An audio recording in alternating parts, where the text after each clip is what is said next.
Welcome to the Falmouth Chamber of Commerce. The Falmouth Chamber is dedicated to working on behalf of our members to make Falmouth a better place to live, work, and conduct business. We are committed to developing the economic, cultural, educational, and civic interests of our community and welcome the support from all organizations to achieve our combined goals. Whether you call Falmouth home, are a summer resident. Good evening. I would like to open the meeting of the Falmouth Select Board. It is Monday, July 10th, 2023. It is exactly 6 o'clock in the evening. And I would entertain a motion to go into executive session to discuss strategy with respect to litigation, Megansett Land Court registration, and to discuss strategy with respect to collective bargaining, AFSCME Unit C. So moved. Second. Okay, I have a motion and a second. Any further comments amongst the board? Hearing none. All those in favor by roll call. Scally, aye. Brown eye. Scott Price, aye. Zelinski, aye. Taylor, aye. And the board will return to public session at approximately 6:30.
I would like to open the public session of the Falmouth Select Board meeting. It is July 10th, 2023, and it is exactly 6:30.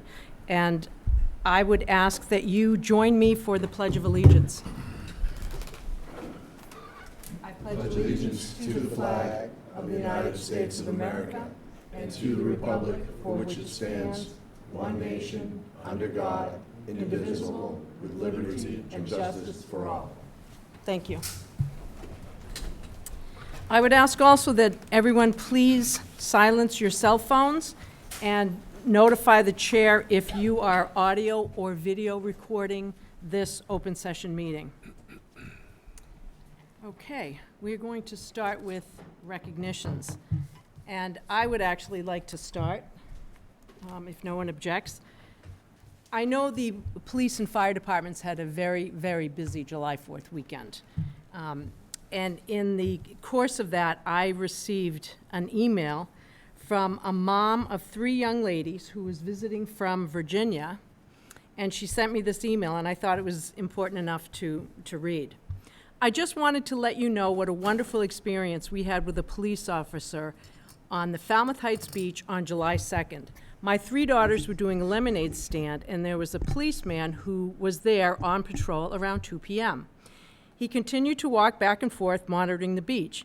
He walked straight up to my 3 young girls selling lemonade and gave them a $20 bill. He didn't even want the lemonade. My girls were completely ecstatic and out of their minds excited. I continued to see this police officer throughout the weekend doing his hard job really well. I recognized that this was his own money. His kindness to my daughters left a positive impression, and he should be commended. And we have identified the officer as Officer Chapman. Am I correct, Mr. Renshaw? That is correct.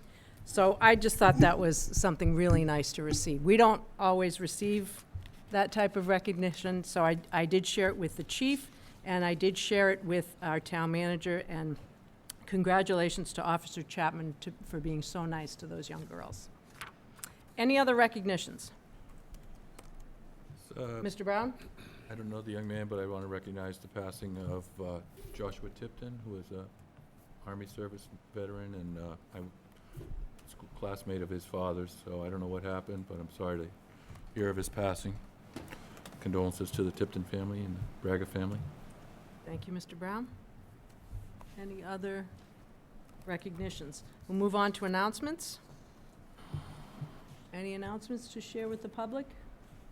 I have an announcement Mr. Brown? that's not really officially sanctioned by the board yet, but the Beach Committee Chair has recommended that we have a joint meeting with the Beach Committee and the Select Board on the 24th of August, so seems plenty of time to plan, and we can discuss it further in Select We'll Board need to reports. discuss it further, and you did mention it last week at your report. Right. That was their request. Yep. Thank you.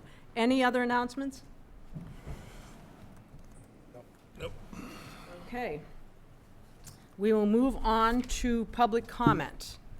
Public comment may be made on routine matters not on the agenda this evening.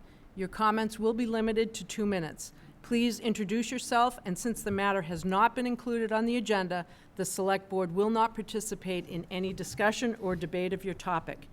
Anyone here for public comment? Mr. Buzanowski, and then I'll take you, Mr. Moriarty.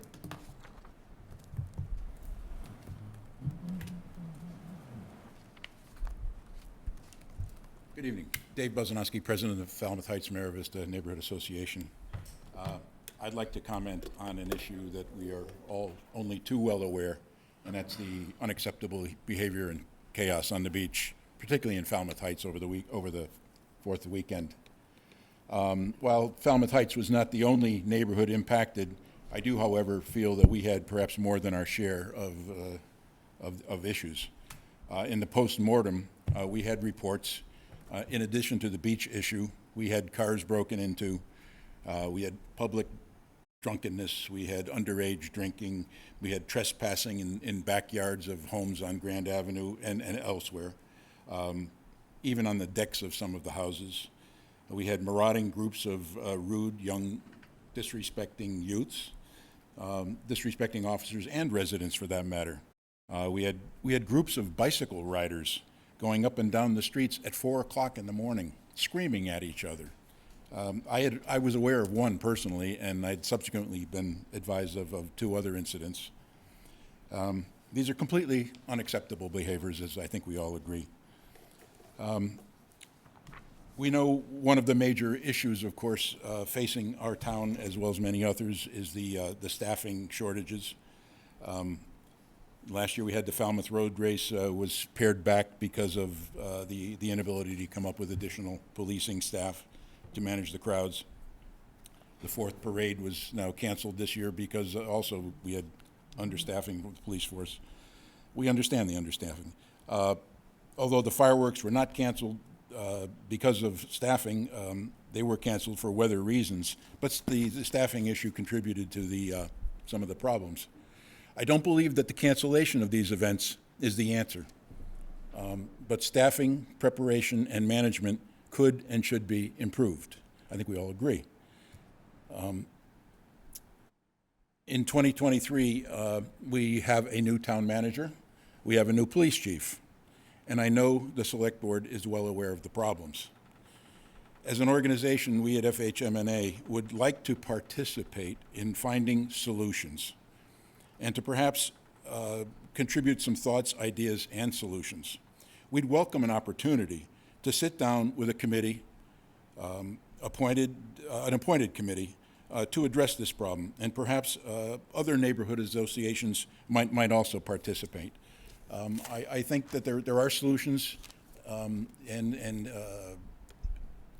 that we can head off some of these problems with advanced preparation, especially for these larger events like the fireworks and these crowds. When these crowds start to amass on the beach, it has to be dealt with before it gets to 300 people. There's no question about that. If it takes... You're at your time, Mr. Bozanowski. Much. Thank you. Mr. Moriarty?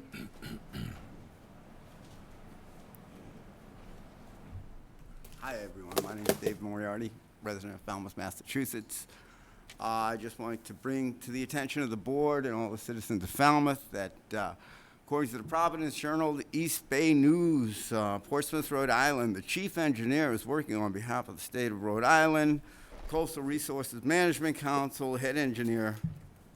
It was quoted in the paper that South Coast Wind was allegedly lying to the board on several occasions, and I thought it was important that the board, the Falmouth Select Board, and the citizens of Falmouth realize who they're negotiating with.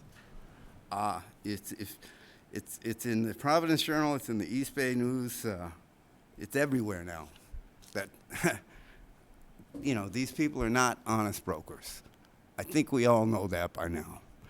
And we have not had an update since June 8th of last year, and I'm requesting that we have a public town meeting on all the information regarding this cabling project, if there's any, or, you know, what is going on. We would like to hear from the board. We'd like to know what's going on so we can prepare for what I see a long legal battle, because you cannot negotiate with people who lie to you. Thank you very much. Thank you, Mr. Moriarty. Anyone else here for public comment? Yes, Ms. Johnson, come right up. Please introduce yourself.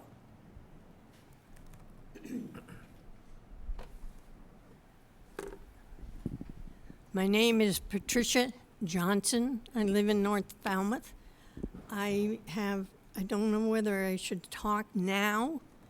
I'm interested in the Upper Cape Regional Transfer Station, and there is Peter McCartney, who's here, you're going to vote on him, which I know you will accept his position. But I have some concerns about the Upper Cape Regional Transfer Station. You might not even know what it is, but I do, and I'd like to bring it to your attention. Either now or when Peter gets nominated, when he gets voted on, I could talk then. The matter is not on the agenda. Only the appointment is on the agenda. Can you talk a little louder so I can hear? The matter is not on the agenda. Only the appointment is on the agenda. And Okay, you have, There's no discussion. no. Okay, then I'll bring this up now, right? Yep, you need to go quickly, and we Okay, I cannot will try respond. to. I just have a major concern about the contract that the town of Falmouth has with Carvosa that involves the Upper Cape Regional Transfer Station. That is because nobody knows publicly, at least we don't know anything about the contract with Carvosa. We have an issue with the bike path extension to Bourne, where we want to take up the tracks, and we would like to know how to find out what is the contract with Carvosa. And the second thing is, I just wanted to tell you that the last meeting that was publicly advertised for the Upper Cape Regional Transfer Station was the August 9th, 2021. And the last minutes that have ever appeared lately for the Upper Cape was January 23rd, 2019. And we have to deal with the results of no public information. It's a public organization. We've got to face up to it, Thank you. okay? Thank you, Ms. Johnson. Okay. Any other public comment? Okay, we will move into committee interviews, and we will start with the Cape Cod Water Protection Collaborative. Mr. Renshaw? Thank you, Madam Chair. As you all may know, the Cape Cod Water Protection Collaborative consists of representatives from each of the 15 Cape Cod communities. There is one appointee for each community. Governing board members are appointed for 2-year terms, as well as 2 representatives at large who are appointed by the county commissioners for a total of 17. This entity represents regional water quality related issues for Cape Cod and reports to the county commissioners.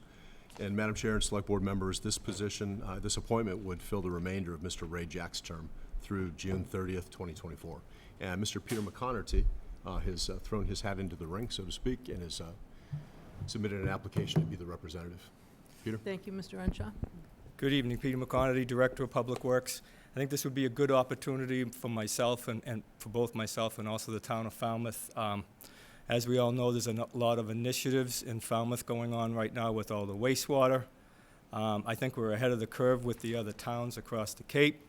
But I think this would be a good opportunity for the town to be, for myself and for the town, for me to be able to serve on this committee, to be able to share what we're doing in Falmouth with the other committees.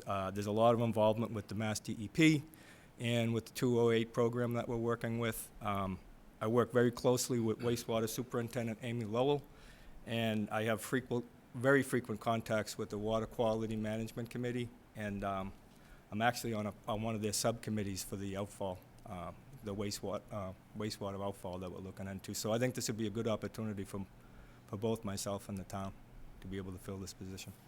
Any questions or comments from the board? I would move Mr. McConerty's appointment to the Cape Cod Water Protection Collaborative. Second. Okay, I have a motion and a second. Any further discussion amongst the board? Hearing none. All those in favor? Aye. Opposed? Abstention? Thank you, and that term is till 6/30/24. Yep. Thank you. Thank you, Mr. McConerty. Okay, Upper Cape Regional Water Supply don't go anywhere. Cooperative. Mr. Renshaw? Thank you, Madam Chair. The Upper Cape Regional Water Supply Cooperative represents each of the Upper Cape communities. There are 4, Falmouth, Bourne, Mashpee, and Sandwich. There are 2 appointees for each of the communities, one for a 3-year term and one for a 2-year term, as well as an ex officio representative for Joint Base Cape Cod. As you may know, the entity governs the regional water supply system that was constructed on Joint Base Cape Cod. And again, this is a 3-year term, and similar to the last appointment, this will fill the remainder of Mr. Ray Jack's term until June 30th, 2024. And Madam Chair and Select Board members, I wanted to mention also that our DPW Director, Mr. Peter McConerty, and the Interim Water Superintendent, Michael Righetto, have volunteered to serve jointly on this committee with the interim water superintendent attending most of the meetings. Excellent. I think I captured that correctly. Correctly. Yeah, just to make a comment, I've worked very closely with Chief Water Operator and actually interim water superintendent Mike Rigetto. Since, as town manager had mentioned, there's 2 representatives from each town. What I was speaking with Mike, like have him be the actual main chairperson for the town, and then meetings that he cannot make, I will be in attendance with. But I think with Mike's knowledge of the water system in Falmouth and the MMR and how they work up there, I think it'd be a great representative for the town. So I'd Questions or comments from the board? hear from Mike if you'd like. Questions. Be happy to answer them. It's an I don't have- important asset for the town, so. I don't have questions. I would move appointment of Mr. Rigetto and Mr. McConerty to this Upper Cape Regional Water Supply Cooperative till a term ending 6/30/24. Second Mr. Brown's motion. Okay, I have a motion and a second. Any further conversation, discussion amongst the board? Hearing none. All those in favor? Aye. Aye. Thank you, gentlemen. Opposed? Abstained? Okay. Thank you very much for your willingness. Just for clarification, so this will be, Mike Rigetto will be the main person, Main. and then, yeah. 'Cause You'll there's back 2 it up. We representatives. can only have 2 members per town. There's already another one. Okay. Very good. Upper Cape Regional Transfer Station. Mr. Renshaw. Thank you, Madam Chair. This position, the Upper Cape Regional Transfer Station, represents each of the Upper Cape communities, Falmouth, Bourne, Mashpee, and Sandwich. There's 1 voting appointee for each of the communities, serving a 1-year term, as well as an ex officio representative for Joint Base Cape Cod. The entity manages the affairs of the Regional Solid Waste Transfer Station that was constructed on Joint Base Cape Cod. It's a 1-year term, as I mentioned previously, and again, will fill the remainder of the term of Mr. Ray Jack until June 30th, 2024. Thank you. Mr. Peter McConerty has offered to serve in that capacity. So, yeah, Peter McConerty, Director of Public Works. I've worked for the town of Falmouth in the engineering division, started in the engineering division for 17 years now, and basically since I've been in that engineering division, we worked with the regional transfer station when it was operated under Public Works. Falmouth operated it as the main town of the other 4 towns. So I'm very familiar with the operation of the facility since 2015. I've been working with the Board of Managers since 2017 when they went private. I also filled in for meetings with the Board of Managers. So I'm very familiar with the operations and how it works. So I think it'd be a good opportunity for me to be able to sit on that board.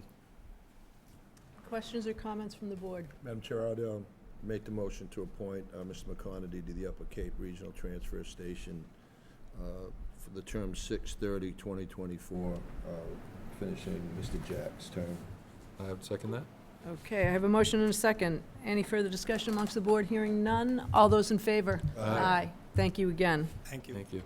Cultural Council, that has been held over until July 24th, and we will move on to the Waterways Committee. Mr. Renshaw? Thank you, Madam Chair. There's 1 vacancy with the term ending June 30th, 2024, and we have 2 applicants, Mr. Wayne Rocky Geyer and Mr. Paul Rick Hill. And Madam Chair and board members, this is a 7-member committee whose members serve 3-year terms. Okay, and do we have Mr. Geyer? Thank you. Yeah, I think I can do a good job on the committee. I help the town manage the waterways fairly, cost-effectively, considering sustainability, enhancing recreation, protecting property, balancing the interests of the abutters with the rest of town residents, and also considering water quality, natural resources, and resilience in context with navigation and safety. My credentials, 38 years at the Woods Hole Oceanographic, studying estuaries and coastal water bodies. I'm a recreational boater. I love Falmouth waterways. Any questions for Mr. Geyer from the board? Comments? Question. It says you've attended some of the meetings for this committee. Is that correct? Say it again? It says you've attended meetings for this committee already. Is that correct? Yes, yes. Okay, thank you. Any other questions? I think the application was very informative, and I think he's a good candidate. And I'm impressed by the fact that he's been attending meetings. Okay, and we only have 1 vacancy, correct? Correct. Okay, so if we don't have any more questions of this candidate, we will hear from the second candidate. Thank you. Are there two or one? I It's thought you just said one. one. Information shows one vacancy, 2 applications. Yeah, that's what I thought, one. Yeah, just one. Mr. Hill?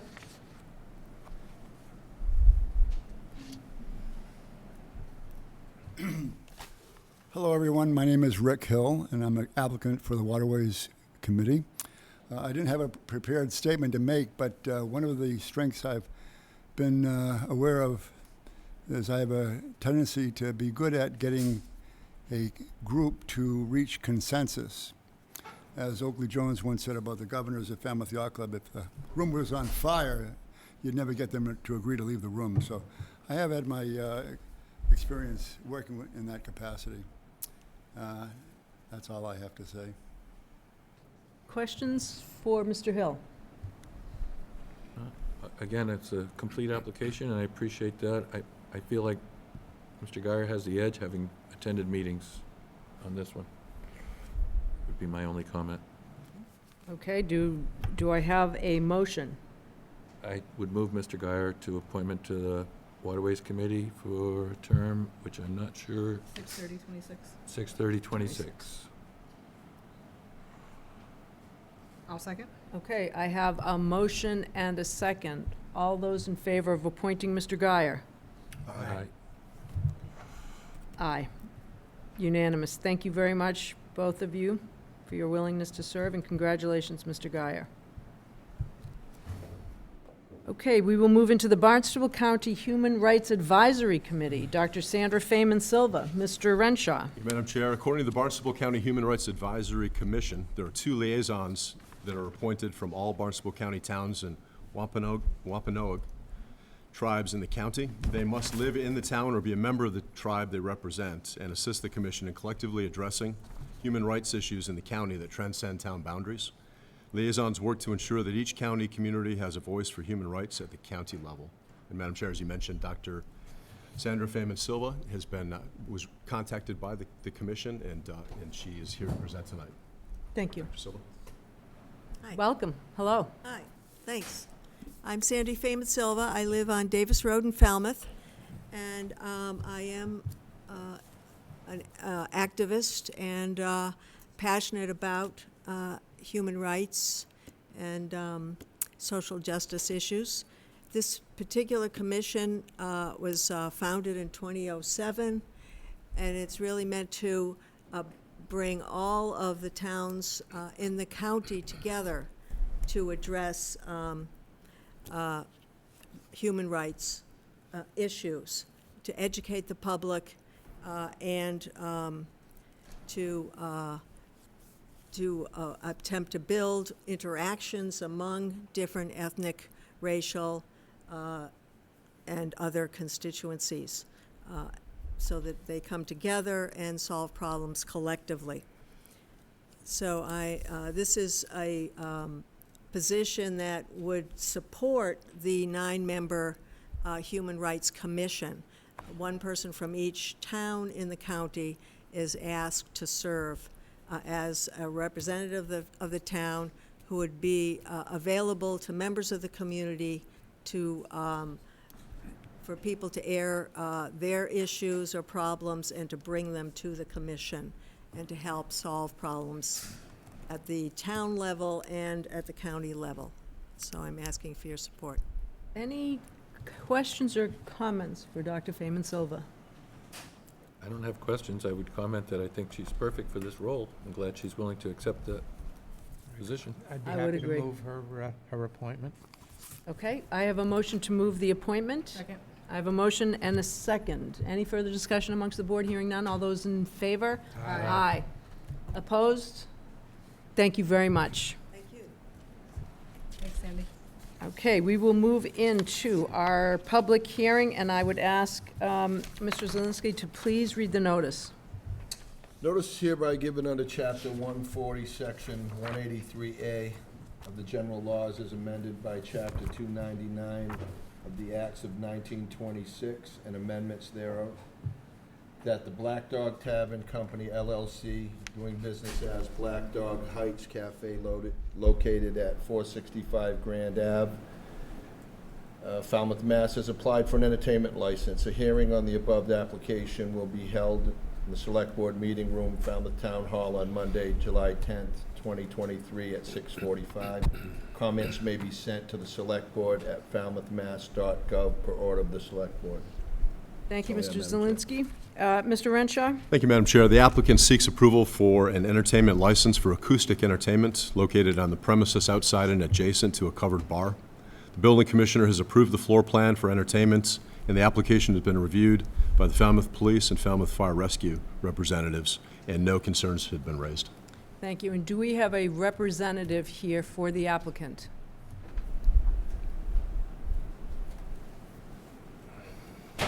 Please introduce yourself.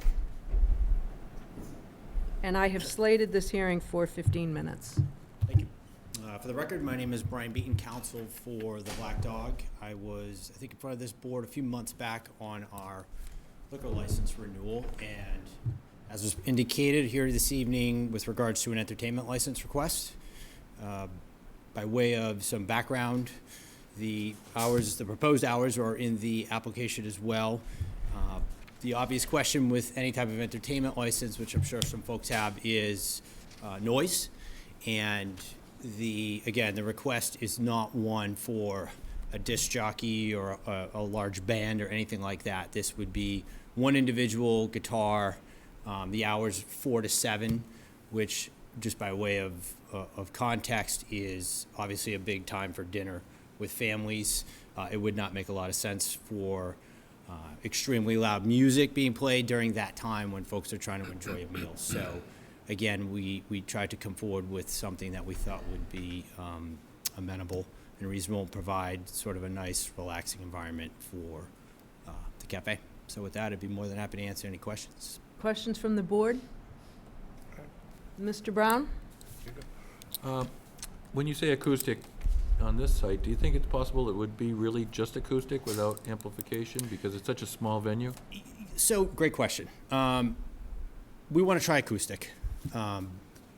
Obviously, with the background noise of the harbor and, frankly, the noise of traffic sort of moving along and drowning out just the conversations and whatnot, there is certainly the possibility that it may not work as well, be too faint, to be honest, but we'd like to try acoustic, and then if it didn't work, some type of, again, it would likely be an acoustic guitar, so some type of amplification for an acoustic guitar perhaps, but again, not a situation with multiple amplifiers and tremendous background noise. So Okay, because we have been approving acoustic music, and then they put a microphone next to it, and it can be amplified, so it's not really acoustic. We understand that that's a practical application that you have to have, but just bear in mind that we continue to reiterate that the sound is not supposed to go beyond the property line. That's right. And even though we tell folks that, it seems like some people, when they're entertaining, they get excited and they just can't resist turning it up, and it's going to be the manager that has to monitor and control it. Mr. Muscali? Yeah, have you or your client had an opportunity to speak to any of the neighbors about your proposal? So I did speak today with Paula Lichter. She's here. She might be here this evening by phone. Okay. And the board is aware that we did receive a few emails, not many, but we did receive a few. Any other questions from the board? Any comments from the public? Yes, we'll start with Paula Lichter, and then I will take you, Mr. Oh, okay.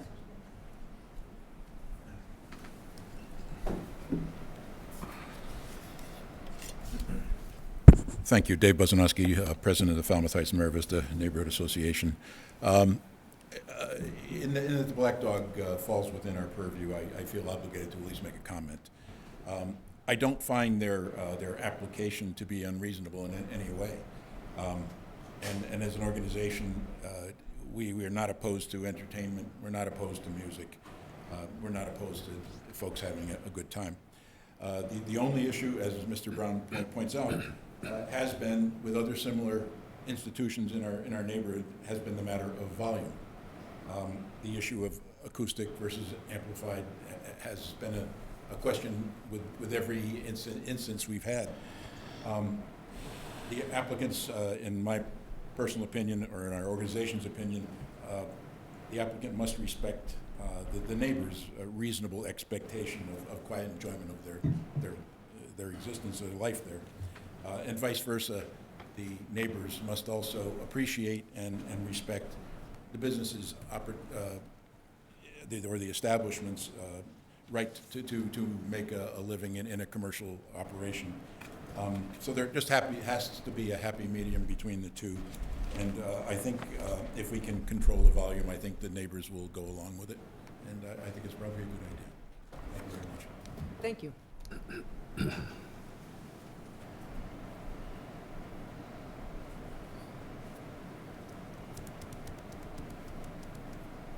Hi, I'm Paula Lichter, and I am a director of the Falmouth Heights Mira Vista Neighborhood Association, but I'm speaking for myself tonight only as an abutter because I live across the street from the Black Dog. I want to clarify what Mr. Beaton said. We did speak this morning, but not because the Black Dog in the 3 years since they were requested to get in touch with the neighbors ever did so. They did not. I called Mr. Beaton to ask why, basically. And he explained that he thought that this application was so different from the initial application, and it's been such a long time that he thought that this one was reasonable, and it didn't happen on their part. But we did not talk about content at all. I only called him to find out why this application came without any notice to the neighbors. Okay. So. And we do have your email. Yes, yes. I'm not going to be repeating my email, so. But I do want to thank you, the Select Board, for being so diligent in approving entertainment licenses with volume limitations, as you've already spoken about, Mr. Brown.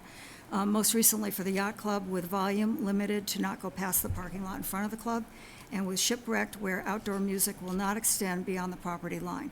I'm assuming, and you pretty much said it, if you choose to grant this application tonight, it will include similar language.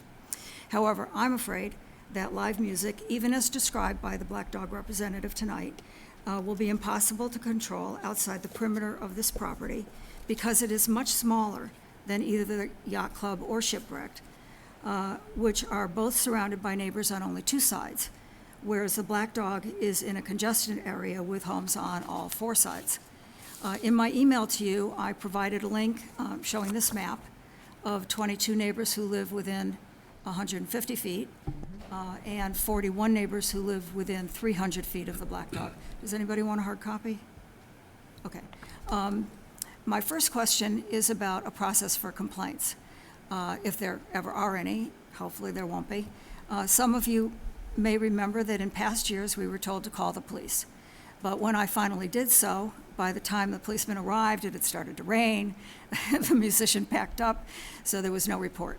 But because I was bullied and threatened on the prior owner's Facebook page for that week, for weeks actually, neither I nor any of my neighbors who knew about this ever wanted to call the police again. So the result was that without a number of written police reports, the previous owner's license was renewed automatically the next year. I doubt anything like that would ever happen with a Black Dog, but I ask that a process be put in place for the Select Board to be made aware of any complaints without neighbors having to call the police, who are understaffed and busy with more pressing matters. I'm hoping that if this application is approved, there won't be any complaints. But if a neighbor calls the Black Dog with any complaint, oh, wonderful, I ask that the neighbor email a notification of the complaint to your board to be kept in a file for review when the license comes up for renewal. That way, if there are any number of complaints, you can address them appropriately. If that works, I could let the neighbors in the area know that this is an option. You wouldn't have to do anything other than review the file each year. And so I ask, is this okay with you, or do you have any other ideas about what might work for all of us? There is a process. by There is a which process. you do notify the select board. We do get complaints about noise from different places. Great. And we can, if we receive a certain amount of them, we can bring the business back in front of us. So the thing about the police is no longer. You certainly can call the police, but you can also notify the board, Oh, great, thank you very much. because we are issuing the license. Okay. I have a procedural question. You said you didn't receive notification about the hearing? Is that I correct? received, as an abutter, I received notification about the hearing from the town. Okay. that's And what then I saw it on the agenda as well. Okay, I just wanted to clarify that you did receive that as an. Oh, abutter. yes, I did. Okay, thank Yeah. you. No, we all did. Mr. Brown? Just about everybody on this map did. Go ahead. I just wanted to clarify, I think it was our previous town manager did feel like it was an important step to call the police, but I don't think that precludes anyone from sending a message to the select board. So there could be two records Okay. of the incident.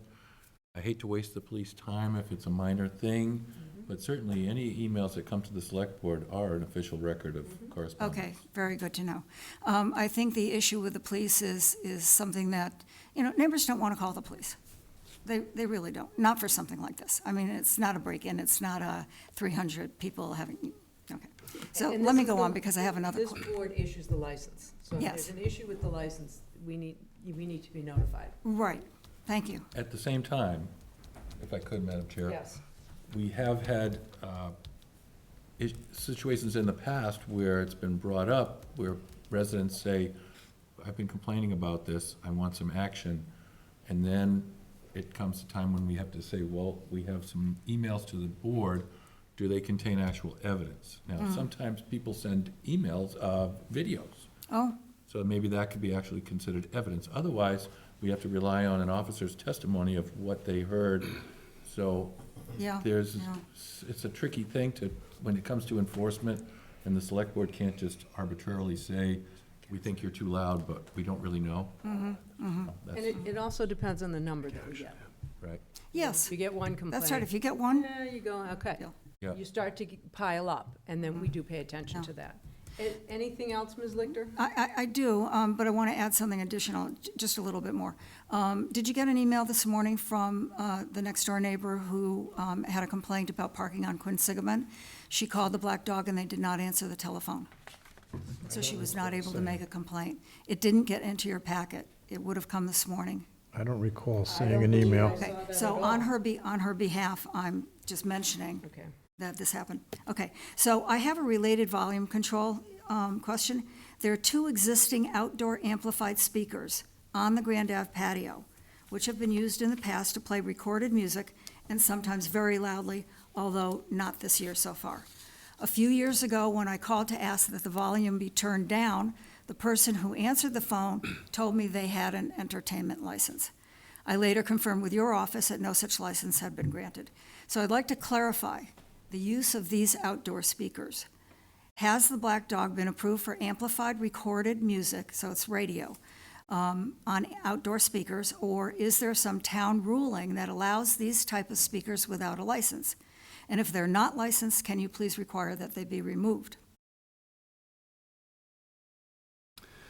Madam Chair, I'm not aware of any existing license that would allow that. We'll have to do some research and get back to the board. I've been fielding several questions, not regarding this specific property, but some others in the past that have been licensed. So I'll have to research that and get back to the board. Okay, great, thank you. So to summarize, I'm in agreement with Mr. Buzanowski. The issue is not about a musician per se, but about the volume of any entertainment being low enough so as to be only for the benefit of the Black Dog patrons and not imposed on the neighbors, some of whom, like myself, between the hours of 4 and 7, would prefer to have a glass of wine on their own patios or just read a good book in relative quiet.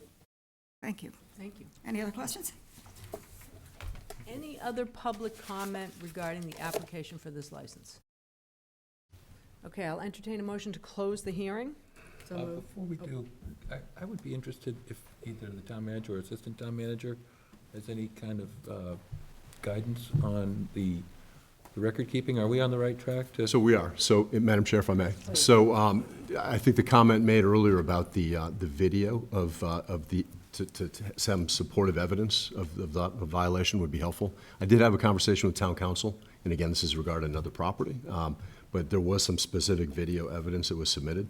We'll keep that, because I think that would be important if, under Section 16 of the town regulations, the board has the right to bring the applicant back in a public hearing to kind of talk about any potential violations and any recourse, any mitigating conditions, or if original conditions weren't being followed. So yes, I would say submit video documentation if you can, so that there's kind of evidence in the file. It's timestamped too. For most part, it is, yes. Very good, thank you. Okay, I'll entertain a motion to close the hearing. So moved. Could I just add You one wanna say comment? something? I Yes. apologize, I just wanted to do it before we close the hearing. Obviously, issues of responsiveness and whatnot, we take that very seriously, as do I. And I know in the past, Ms. Lichter has emailed me and called me, and, you know, I've tried to be responsive in each instance in that regard. And I know as a company, we take that very seriously. So I just want to make sure that that's understood, and everybody knows how important that is to be a good partner in the community. We take that very seriously. And again, we try to run a good operation. So with regards to responsiveness, I will make myself available, and Paula has my contact information. And again, anything in a timely fashion, we'll do our best to make sure we get you information if you need it. So Okay. I just want to end that. Thank you. So your testimony is that you have made contact with her in the last 8 weeks, is that what you're saying? Or have you tried No, to what I'm, and in the haven't been able to past, connect? so, several years ago, I think it was over 3 years ago, we had worked on a prior application and whatnot. And I know from time to time, issues have come up that I've been emailed about and whatnot that we have responded to. I don't think I've heard from anybody in several years, but, I know that issue was mentioned, and I just want to make it clear that, you know, we do take, you know, the important Just to be clear, responsibility. just so I can get it on Sure. record, have you had contact with her since you were Yes, I before us? received an email on Friday, which I responded to on Friday, and we did have a phone conversation today. That's what I thought I had heard previously. That's correct. Thank you, Madam Chair. Ms. Lichter, I'll give you just a few, Just a second. just a minute.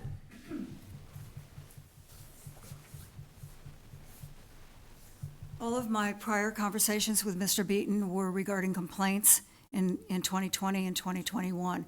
We have not discussed anything having to do, there's been no communication from the Black Dog to either me or any other neighbor regarding the application itself since the last board asked them to come and not return until there was conversation with the neighborhood. That conversation with the neighborhood did not happen, although Mr. Beaton and I have a good relationship because of the back and forth about the complaints that I was making, basically, directly to him, rather than to the manager who wasn't available, couldn't talk to me on the phone. So there was no conversation about this current application? That's correct. Thank you. Thank you. That's what I thought I was had trying to heard. get to. Thank you. Okay, we have a motion and a second to close the hearing. Any further discussion amongst the board? Hearing none. All those in favor? Aye. Okay. Well, I think the timeframe is reasonable. We've made it very clear that the music needs to stay on the property. I think there's good reason to have faith that the business will adhere to their hours and keeping the sound on property. I agree, and I think it's also good that we've established that residents can send their comments and concerns to the board to be on the record. And I'm just thinking about the Black Dog Cafe itself, and it is very small. And I think that the requests of the neighbors is really, really reasonable. And I get a little concerned about the amplification, as you described, and I would hope that they, because it is small, it's a very small dining area, I hope they would keep it as acoustic without the amplification. And that would be my suggestion. Madam Chair, you know, we talk about it both ways, where we want to keep the Heights, its cultural aspect intact. And I think these small businesses that respect the abutters adds to that and carries on that character of that community. And I think, as Mr. Brown has explained in the past, that they can control their music and keep the neighbors happy, then we maintain the cultural aspect of that community. So I would be in favor with, with that caveat. And with that caution, with that, I want to go back to what you said.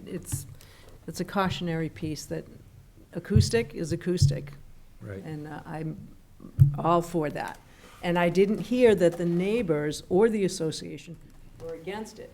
They want the parameters like we have laid out for other people requesting the same application, and I think that's reasonable. Well, given that, I would move approval with what I would describe as limited amplification, because the intent is to be acoustic, and as Mr. Beaton said, they're happy to try the acoustic, but they're not sure that it'll work. It is a busy road, and the background noise is probably pretty high. So if that's a reasonable motion. Doug, would part of that motion be that the applicant would be willing to come back if there were complaints and adjust or modify the license? Well, yes, because they'll have to They would if we have ask to. them to. Mhm. I'll second that. And also that they keep it on their own property. Absolutely. They're gonna have to. And that should be something that's written into the, any entertainment license. That's a parameter that we've issued to everybody, Mhm. as far as I can remember. It's hard to enforce, but it is the intent. Okay, so do I have a motion with those conditions? That's my motion. I'll second. Okay, I have a motion and a second. Any further discussion amongst the board? Hearing none. All those in favor? Aye. Aye. All those opposed? No abstentions. Thank you. Thank you. Thank you. Good luck. Okay, we were going to move on to business. A report from the Affordable Housing Committee, and I'm going to really ask you to stick to between 10 and 15 minutes. Mr. Renshaw? Thank you, Madam Chair. Committee Chair Kerry Walton will be presenting tonight an update report regarding the activities of the committee. All right, I'm a Mac person, this is a PC. Did we receive a copy of this report No, just the written one. prior? Okay. Thank you. Are we ready? Yes, welcome. Okay, good evening. I'm happy to give you a report on what we did last year. And I don't know why it went ahead, but we'll see. So I've organized this into two parts. The first part, I want to tell you about what we've been doing, a summary of what we're doing, and then I can't resist the second part of showing you Brian Spritzer's video he did for us about affordable housing in Falmouth, because I think this is an important audience, the people here and the people at home, to see the video. So this is a small committee. We're supposed to have 7 members, but mostly we had 4 or 5. So we managed to get a quorum most of the time. In December, we didn't.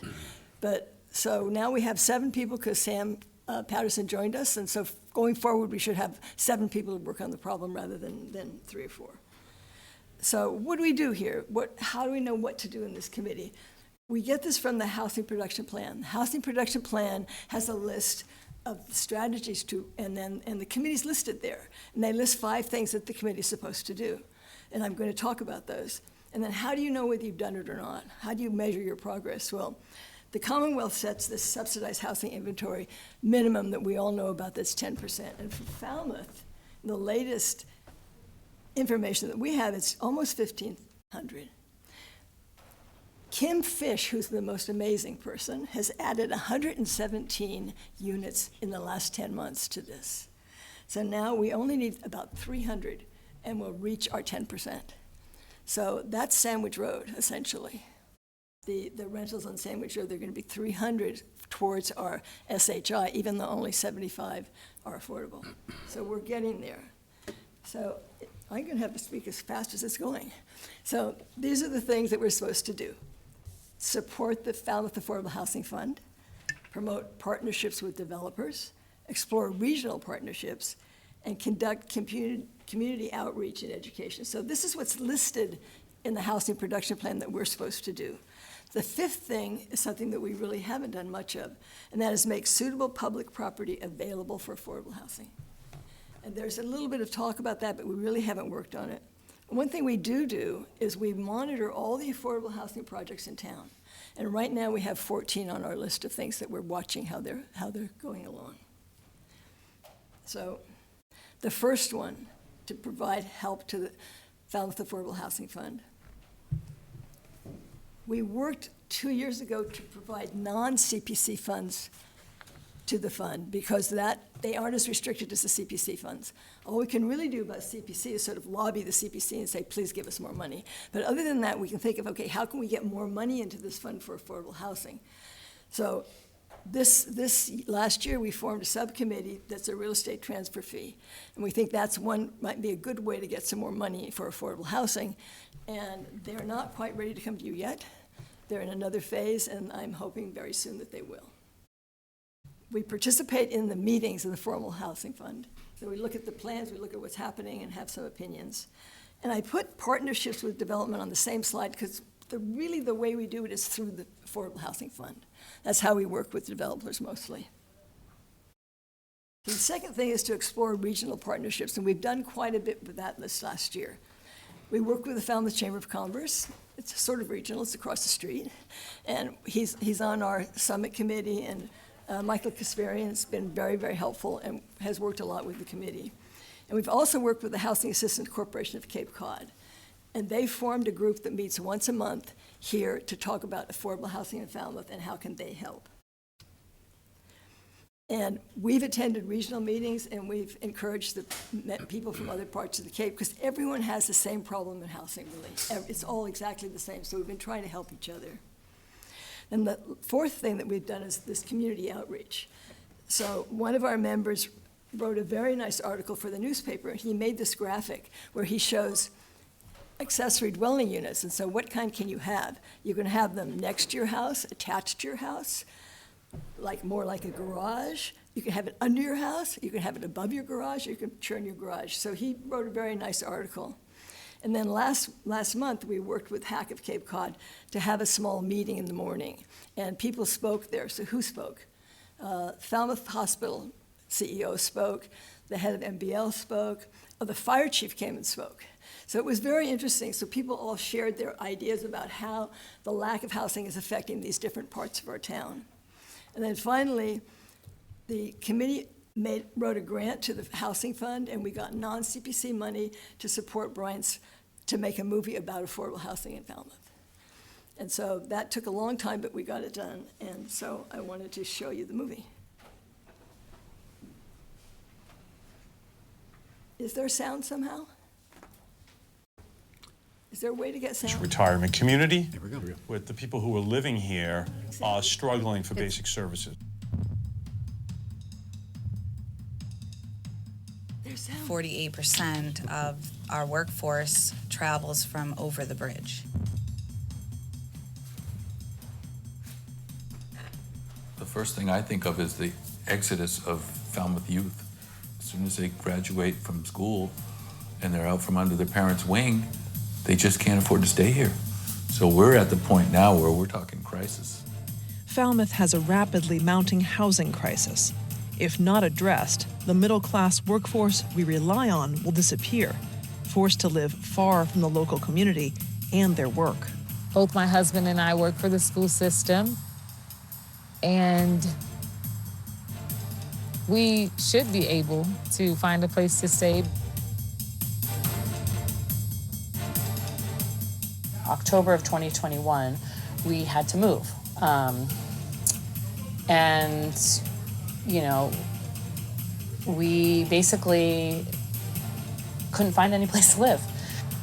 A 2-3 bedroom, I think the range may be anywhere between $2,000 to about $2,600 or $800, depending. There is no security, and I feel so horribly for the people, including myself, that just have grown up here and put their roots here and have done so much for the community, and basically we're just getting kind of like a slap in the face, like, sorry, figure it out. Like, if you have to move to Wareham, move to Wareham. If you have to move to Plymouth, move to Plymouth. If you have to move out of the state, move out of the state.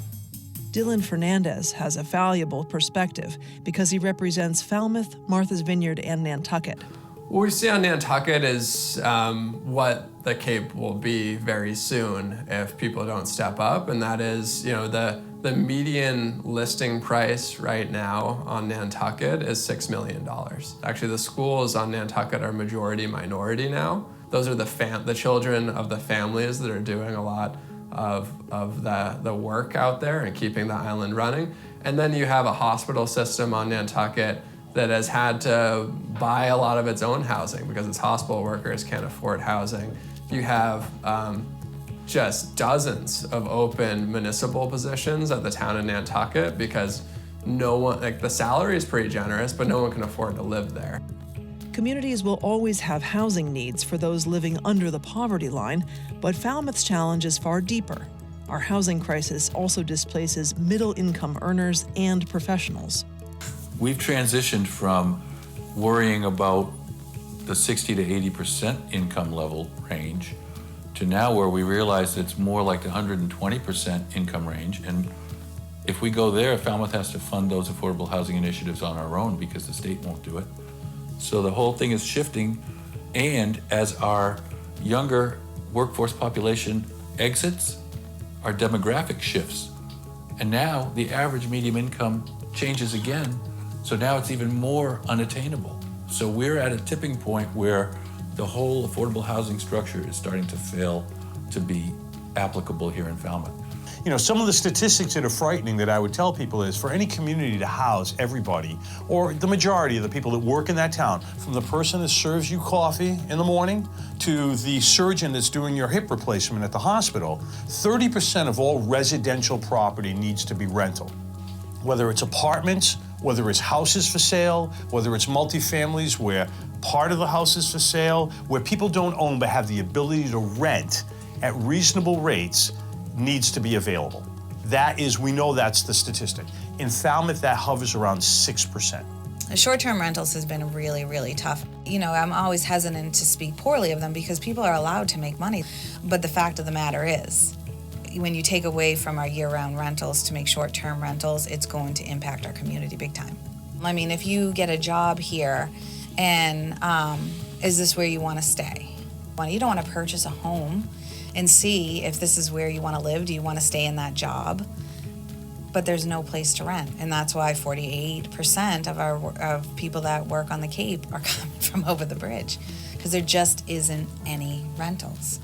Falmouth needs a housing plan, and part of that plan must be an understanding that when we build more densely, we have to work hard to maintain the character that makes this town special. So all these things can be solved. All these issues can be solved with design. And so I'm interested in how to incentivize the design process for our community and become a community that is known for making a municipal commitment to the architecture fees, making a municipal commitment to urban planning, to design fees. And architects all around the country, believe me, the word gets out. Falmouth is a community where I want to go work because other cool buildings are being built.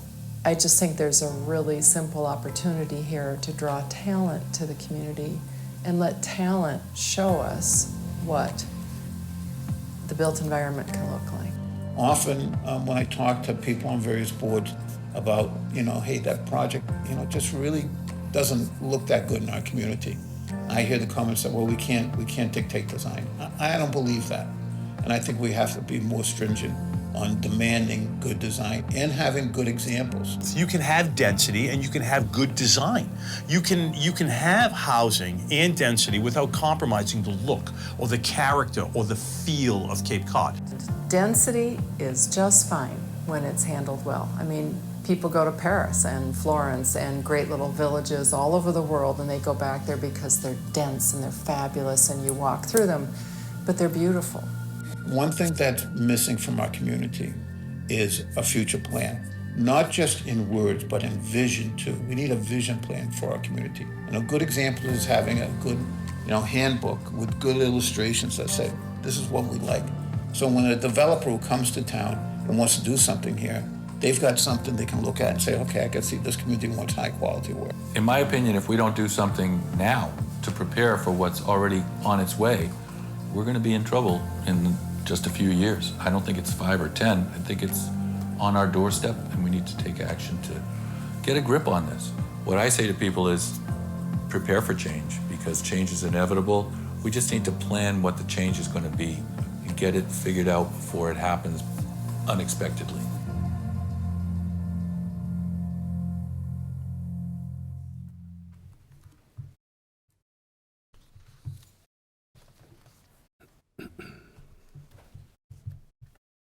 So that's it. Is that 15 minutes? Any questions or comments from the board? Well done. Well done. Great. Thank you very much. Okay, welcome. Thank you for your service on the committee. Welcome. Okay, we will move on to the Human Resources Staffing Report update. Mr. Renshaw, we're going to keep that to 10 minutes if we can. Yes, Madam Chair, and thank you. Our outstanding Director of Human Resources, Mrs. Susan Lumping, will be delivering a report on the current challenges associated with the retention and recruiting landscape, as well as updating the Select Board on new strategies being implemented focused on enhancing our recruitment and retention capabilities. Updated recruitment information concerning the positions of Diversity, Equity, and Inclusion Officer and the Sustainability Coordinator also will be provided. Susan? Thank you. Good evening, and thank you for the opportunity to present this staffing report. I'd like to open this first report with a couple remarks on the current labor market and our approach to recruitment in that market. The U.S. Chamber of Commerce tells us that currently there are 9.9 million job openings, but only 5.8 million unemployed workers nationwide, and Massachusetts in particular has only 49 available workers for every 100 open jobs. And so we're interested in knowing, what do these available workers want to see in an employer? So studies show that they are seeking flexibility, benefits, desirable workplace culture, and competitive compensation. And we would like to attract the best of these available candidates, so we have tried to be thoughtful about how we are ensuring that we are meeting the needs that these candidates are looking for. In terms of flexibility, we have implemented a remote work policy, and the beach and recreation departments have accommodated part-time and more flexible scheduling, which has been a bit more complicated for management, but has likely resulted in this being the first season in several years that we are fully staffed for those departments for seasonal hiring. For benefits, we have considered mid-to-career and lateral considerations in terms of making sure that folks are not starting over in terms of vacation accrual and other important items to them. And we're reviewing our vacation accruals in our more recent contract negotiations. For workplace culture, I've been conducting exit interviews to learn what we are doing well and to learn areas where we can improve and where we can help retain folks. And we've also been working on starting to provide some more training and professional development. And for competitive compensation, we've been conducting compensation studies and have implemented new pay plans with the board's approval, and we're currently conducting classification studies to see what other changes might be necessary to recommend. Another recruitment strategy has been to focus on enhancing our job postings. So we've always provided the job description. We've been working on providing an advertisement as well with clear and concise details about the position. We've been mindful about eliminating any barriers to applying. For example, we put the link to the lifeguard training session right in the job posting so that anyone who was interested in becoming a lifeguard but didn't have the qualifications could get them right from the link and sign up. And we've been placing an emphasis on transferable skill sets, character, values, drive, adaptability, customer service, and collaboration. And in addition, for some entry-level positions and other select positions, we've been putting right in the job ad in bold that we're willing to train the right candidates that have the skill sets that we're looking for. We'll train them in the specifics for that position. And advertising, as we know, is a very important part of our recruitment strategy. We advertise on the town website, on Indeed, and then depending on the position, on specialized and diverse sites. During the past few months, we've had some challenges with our current applicant tracking platform, so we're evaluating that platform, and there's probably going to be a need to move to another platform. But on a more positive note, as I've mentioned to the board before, we started a relationship with the Cape Cod Community College Criminal Justice Program. We've had some success there with in terms of our summer non-sworn officers and communications officers, and one of the professors had reached out to me about the possibility of starting an internship with our police department, which I'm excited to work with Chief Laurie to see if we can develop that. The recreation department initiated a job fair this spring, and we were able to actually get a full-time hire from that and a lot of seasonal hires, so thank you to the rec department. We've done some advertising on social media, mostly the beach, police, and rec departments, and we're looking to expand those efforts. And we've also had some employee referrals, which was exciting, which tells us that we're doing some things right if people want to bring in others to our community here. And also interviewing is important as part of our recruitment efforts. So we've placed an emphasis on skill sets, accomplishments, and aptitude versus content knowledge. And a recent study has supported this approach and shown that for many positions, the right candidate with the right skill set can be trained on the content, and it's more important that we're looking for those skill sets for some of those positions. We're asking behavioral questions to determine what candidates have done in the past, and situational questions to determine how they would handle other situations. We've started to implement skills testing, particularly for our communications officer positions. And then another important aspect of this is the two-way fit. So we want the best candidates to want to work for us, and we want to attract the best candidates. We want to make sure that they are the best fit for us and that we're the best fit for them. So we're trying to very clearly communicate the job requirements, the main responsibilities, the work conditions, and the environment. So candidates know what they're applying for and what they're coming into. And we've tried to maintain flexibility and have remote interviews when necessary and change course when necessary as well. We are starting to review our onboarding process to determine where we can improve, and we have definitely determined that an integrated system for onboarding, time and attendance, payroll, salary tables, and accruals would be particularly helpful in streamlining our operations. And we've noticed that an integrated system would also allow us to implement position control. So what I would be able to do is pull a report of our open positions, which would help us keep better track of those, and then also would feed into our budgeting system. So that's one area that would be particularly helpful. And then to highlight some of the recent hiring that we've completed, the bulk of our efforts over the last few months has been the more than 150 seasonal hires, getting them on board and in place. And I'd like to thank Kristen Nickerson, the administrative assistant to the police chief, for assisting us while our own HR assistant position was vacant for the past couple months. She has been a big help to us getting all of those folks on board. And I'm pleased to report that we did just fill the full-time human resources assistant position. And then I have some other highlights here. The full-time IT technician for public safety is currently in the background phase, awaiting a start date while that gets completed. We filled 2 full-time DPW Parks laborer positions, mechanical equipment operator, 3 full-time communications officers and 1 per diem, the full-time assistant zoning compliance agent, animal control officer, and systems analyst. But we're not done. We have a lot of recruitment that we're still doing. The DEI officer, police social workers, and water superintendent positions, we are about to re-advertise those positions with the new pay scale that the board approved that's more competitive. The feedback that we had gotten in the first round was that the salary was not competitive, and so we're pleased to go back out now with the new plan and attract folks who are excited about that wage. The sustainability coordinator, we have interviews scheduled for that position, and we will be advertising the assistant park superintendent position this week. Construction inspector, we are in the reference checks phase, and as I mentioned earlier, for communications officers, that is a difficult position to fill because it requires a very unique set of skills. So we are working on implementing a skills test so that we can get a better understanding of who might be successful when we actually bring them in. Firefighters, we conducted 12 interviews, I think, at the end of June, and we're in the background phase for those positions. We'll be working on police officers very shortly now that we're out of civil service, and then we have a number of other positions that are in various phases of recruitment. Library aide, we're in the reference checks phase. We've completed interviews for the COA receptionist, and we are scheduling interviews for some other positions. And I have some acknowledgements. I'd like to thank Town Manager Mike Renshaw for coming in and being very supportive of all of these initiatives that we had underway, and Peter Johnson-Staub for all of his efforts and guidance with this.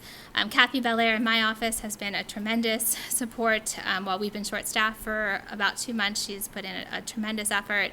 Kristen Nickerson, as I mentioned, has helped us with the seasonal hiring while we've been short-staffed. And then I wanted to recognize Maggie Clayton from the beach department and Joe Olenek, who is here tonight, for their ability to be flexible and have the flexible scheduling, and then Joe also for the job fair, and then Brett Nangle, who I forgot to mention during the presentation, but one of the ways that we've been a little bit creative in getting qualified candidates is that when we don't have candidates who have their CDL for a position that's required. Peter McConaughey, who's here tonight, implemented an in-house training program.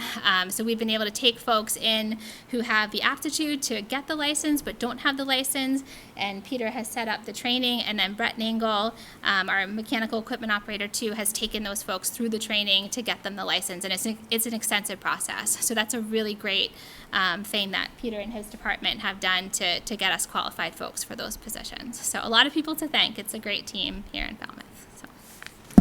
Questions, comments from the I have board? a comment for something, certainly the impacts that you showed up here, and it doesn't go unnoticed, trust me. I mean, you do an excellent job, in my opinion. Thank you, I appreciate that. I'm happy to be Echo here. that, every syllable. I- Mr. Brown? I appreciate the systems that you're implementing, and also I understand that there's been good response when applicants apply, whereas in the past, sometimes people were applying and we weren't getting back to them quickly enough, so I appreciate your response on this position.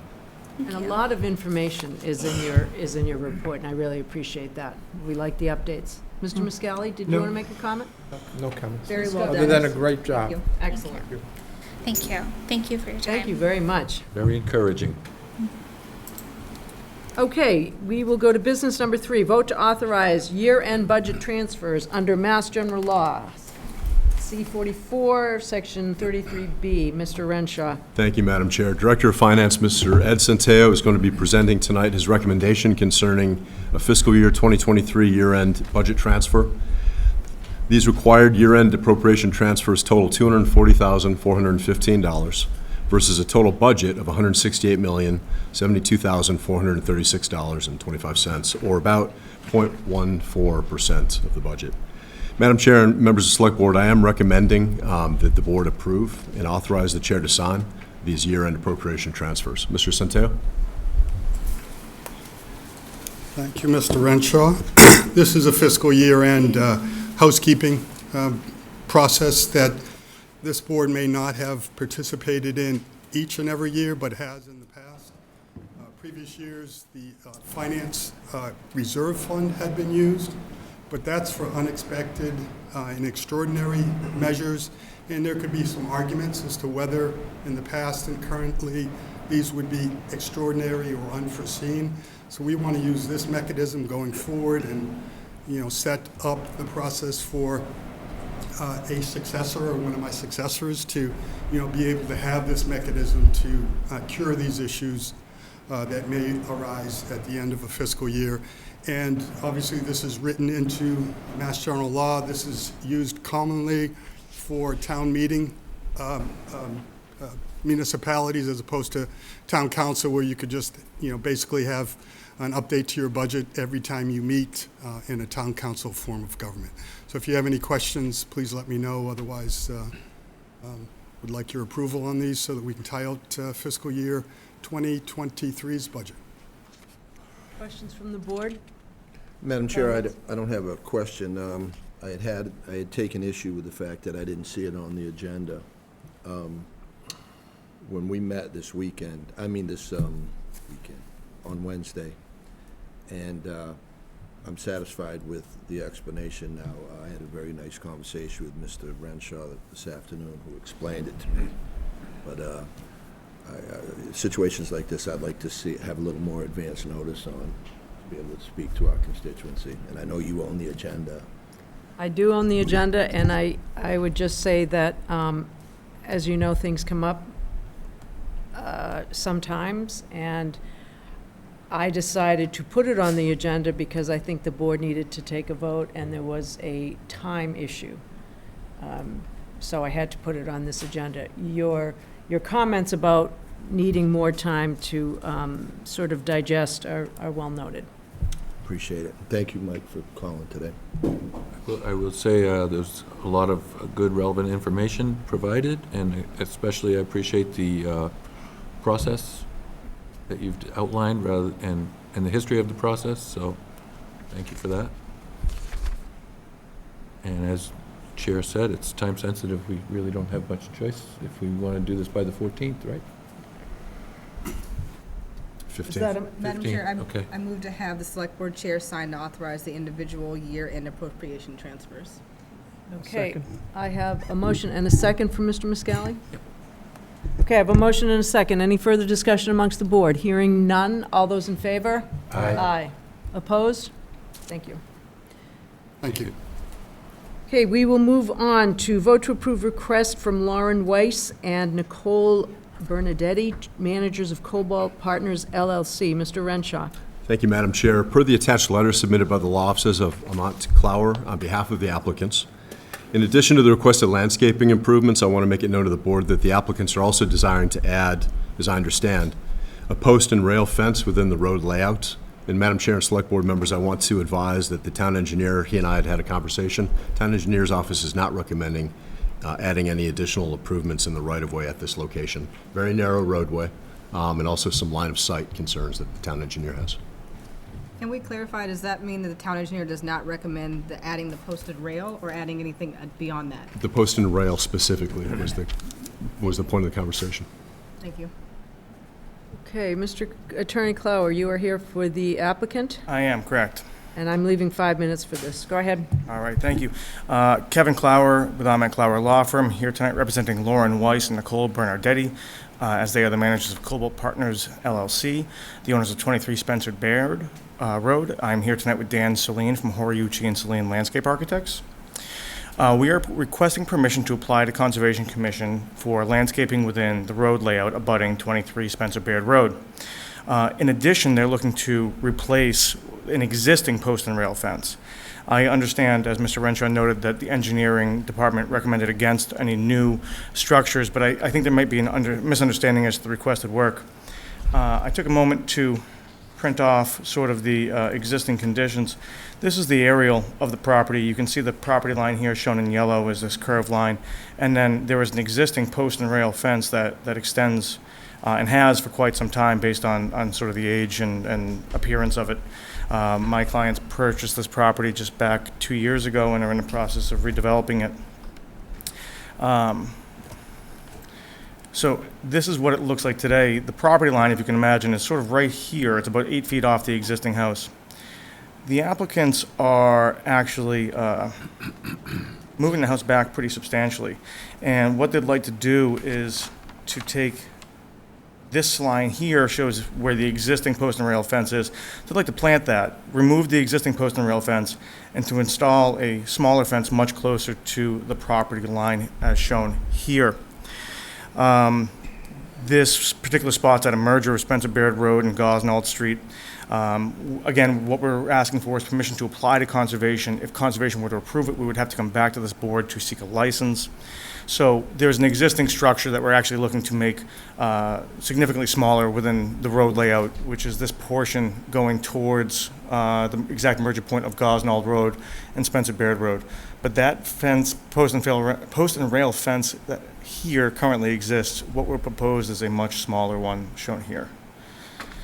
So we're requesting your permission to proceed to Conservation because Conservation requires a permission structure to even consider the application. So, Questions from the board? Did I Ms. hear you Scott-Price? correctly, they're moving the whole house? the whole house is being raised and rebuilt Okay. further away. That makes more sense. Okay, Yep. thank you. So right now, it's about 8 feet from the property line.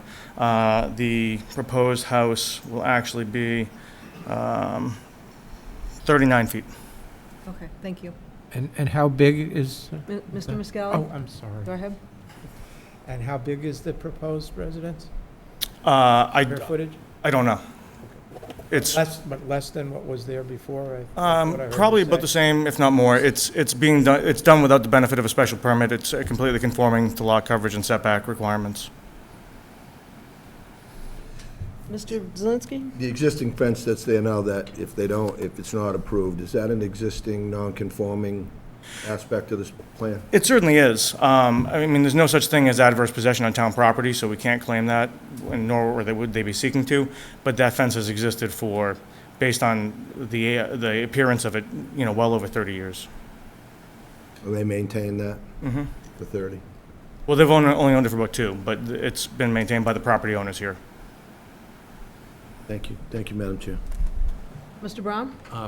Is that fence continuing all along Spencer Baird Road? Is that what I'm seeing there? Dan, I'll defer to you on this It's clear one. to me where it's on Gosnold and across the other side, but do I see it with all those pink dots there? Is that included with the fence?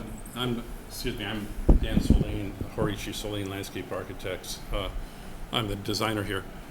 Yeah, so the fence, begins up along Gosnold Road, inboard of where it exists, goes to the west, comes down to the south, and then runs along the frontage on the Spencer Baird side of the property within the property line.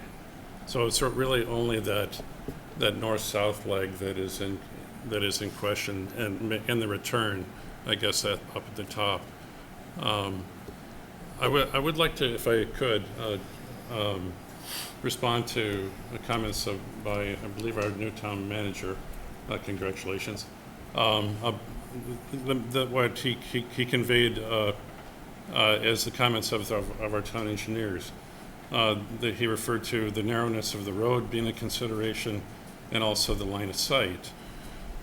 But the fence where it's in question here doesn't affect the narrowness of the road in that location is really of no consequence to this fence. It runs essentially from one frontage to the other with a lot of sort of invasive shrubby existing plant material to the west in the point where the properties sort of converge, where at the intersection of Spencer Baird and Gosnold. So I don't think it would affect if anything here affects line of sight, it would be all that vegetation that lies, to the west of the fence and the west of this property. I don't think this fence, as you can see, doesn't have any line of sight implications, nor does it affect sort of the narrowness of the roads. So there might be some confusion about what the engineers, how they interpreted the plan. Mr. Zelinski? Sir, but there is no confusion about the fact that it's been on town property for 30 years, right? Correct. There's no confusion about that. So it's coming down either way. That aspect of it, right? Depending on how this board proceeds, we have not requested a license for the existing fence as we would under. Because it doesn't, the land doesn't belong to you. Well, no, but as I think you'll know, Mr. Zelinski, with a lot of special permits that are issued, there are lots of fences that are. This isn't a special permit. I understand, but I'm saying as in connection with lots of permitting that goes on within town, we've been asked to come to the select board to request a license for a post and rail fence or shrubbery or some sort of encroachment into the town layout to remain. We're not requesting that this particular fence be licensed at this time. If we weren't able to proceed with the plan that the applicants have come forward with, we'd either have to come and request a license for this fence or an alternative. But what we are requesting right now is simply permission to apply to the Conservation Commission for the landscaping work and the proposed fence, which is a reduction from the fence that exists today. Thank you. Thank you, Madam Chair. I have another question. Mr. Brown? Does the existing fence encroach on the roadway layout on either side? So, yes, you'll see here. I mean, just in the vegetated area, but on the two sides closest to the pavement. So this is, what's shown here is the limit of work is effectively where the fence is, just outside of it. So you'll see the fence extends into the Gosnold layout, into that corner layout, and then again into the Spencer Baird Road layout over here. And what we're proposed is really a reduction of that in a significant way. And, I think it's worth pointing out, this is no different than people landscaping the area between our house and the road. This just happens to be at a particularly funny geographic point where, it's not coming into the road area, but it is considered the road layout there. As you know, almost every property has 5 to 10 feet of lawn or space that is actually part of the road layout where people have mailboxes and they have cobblestone steps and they have post and rail fences and shrubbery, and that's what we're looking for here. So now, could I just Go ask ahead, Mr. Brown. to clarify, so on the two sides closest to the paved roadway, are you now going to be conforming and outside the road layout on those two sections, and it's only the vegetated area So this area here to the north, this would be the proposed, that would still be within the layout of Gosnold. And over here, it would just be this section, on Spencer Baird, that'd really be within their property line there until you got to that very southern, or, I'm turned around here, that part, that north-south part. I'm looking for, yeah, it would be the very western end there. Well, I would be more inclined to be agreeable to the plan if you could move the fence out of the roadway layout on both sides of Gosnold and Spencer Baird and only encroach into the vegetated area. Would that be possible? So what I would suggest is if the board would be willing to allow us to apply to conservation, if we come back for a license, we'd have to modify our plans for conservation and then come back for a license requesting exactly that. I would recommend we move approval of that for consideration later, if the board's agreeable. I would second that. Okay, we have a motion and a second. Any further discussion amongst the board? Hearing none, all those in favor? Aye. No. Aye. Thank you very much. We appreciate your time this evening, and we look forward to seeing you in a few weeks after we get through conservation. Okay, we will move on to vote to approve New Silver Beach Improvement Association for a grant of license to remove seaweed from the town parcel 04A41000098 at New Silver Beach. Mr. Renshaw? Thank you, Madam Chair. The association is requesting an extension for their order of conditions for beach maintenance. The original permit, which was issued in July 2020, we discovered in making application for this extension, it was discovered by staff that the association had not been issued a grant of license. By approving this license, the association would be able to move forward with grooming their beach this year. Okay, is there anyone here to represent the applicant? Any questions or comments from the board? I would just comment, I seem to recall that we've granted permission for this before, but somehow the license must have not been. It was not issued, is what I was told by the staff. Okay. I would move approval. Okay, have a motion and a second to move approval for the New Silver Beach Improvement Association. Any further conversation amongst the board? Hearing none, all those in favor? Aye. Aye, unanimous.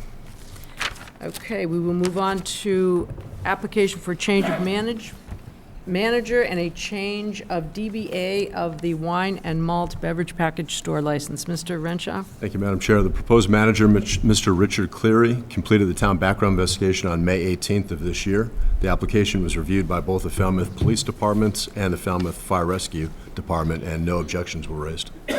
Thank you. Any comments from the board? Nope. I move approval. I'll second Mr. Scott Price's motion. Okay, I have a motion and a second. Any further conversation amongst the board? Hearing none. All those in favor? Aye. Aye, unanimous. Number 7, application for a common victual license, the Tea Room LLC, doing business as the Tea Room.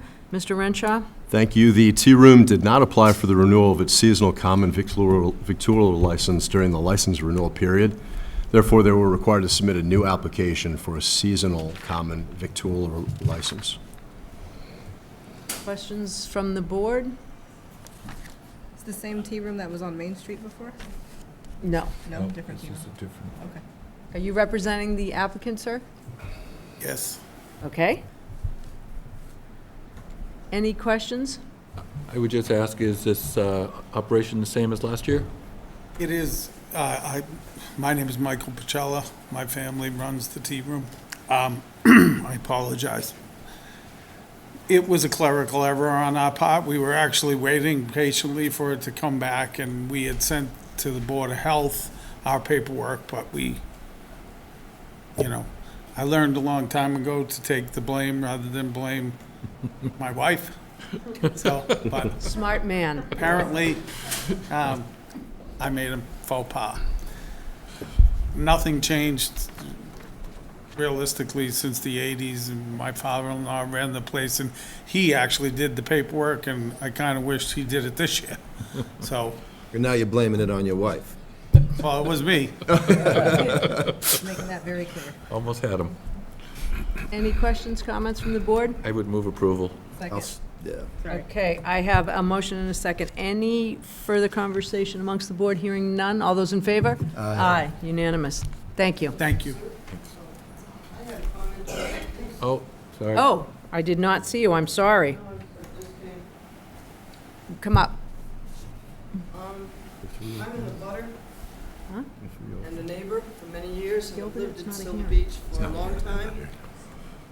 And I'm... Your name, please? Pam Kirk. Thank you. Pamela Kirk, 19 Moses Road and 22 Moses Road. I'm concerned about the outside dining.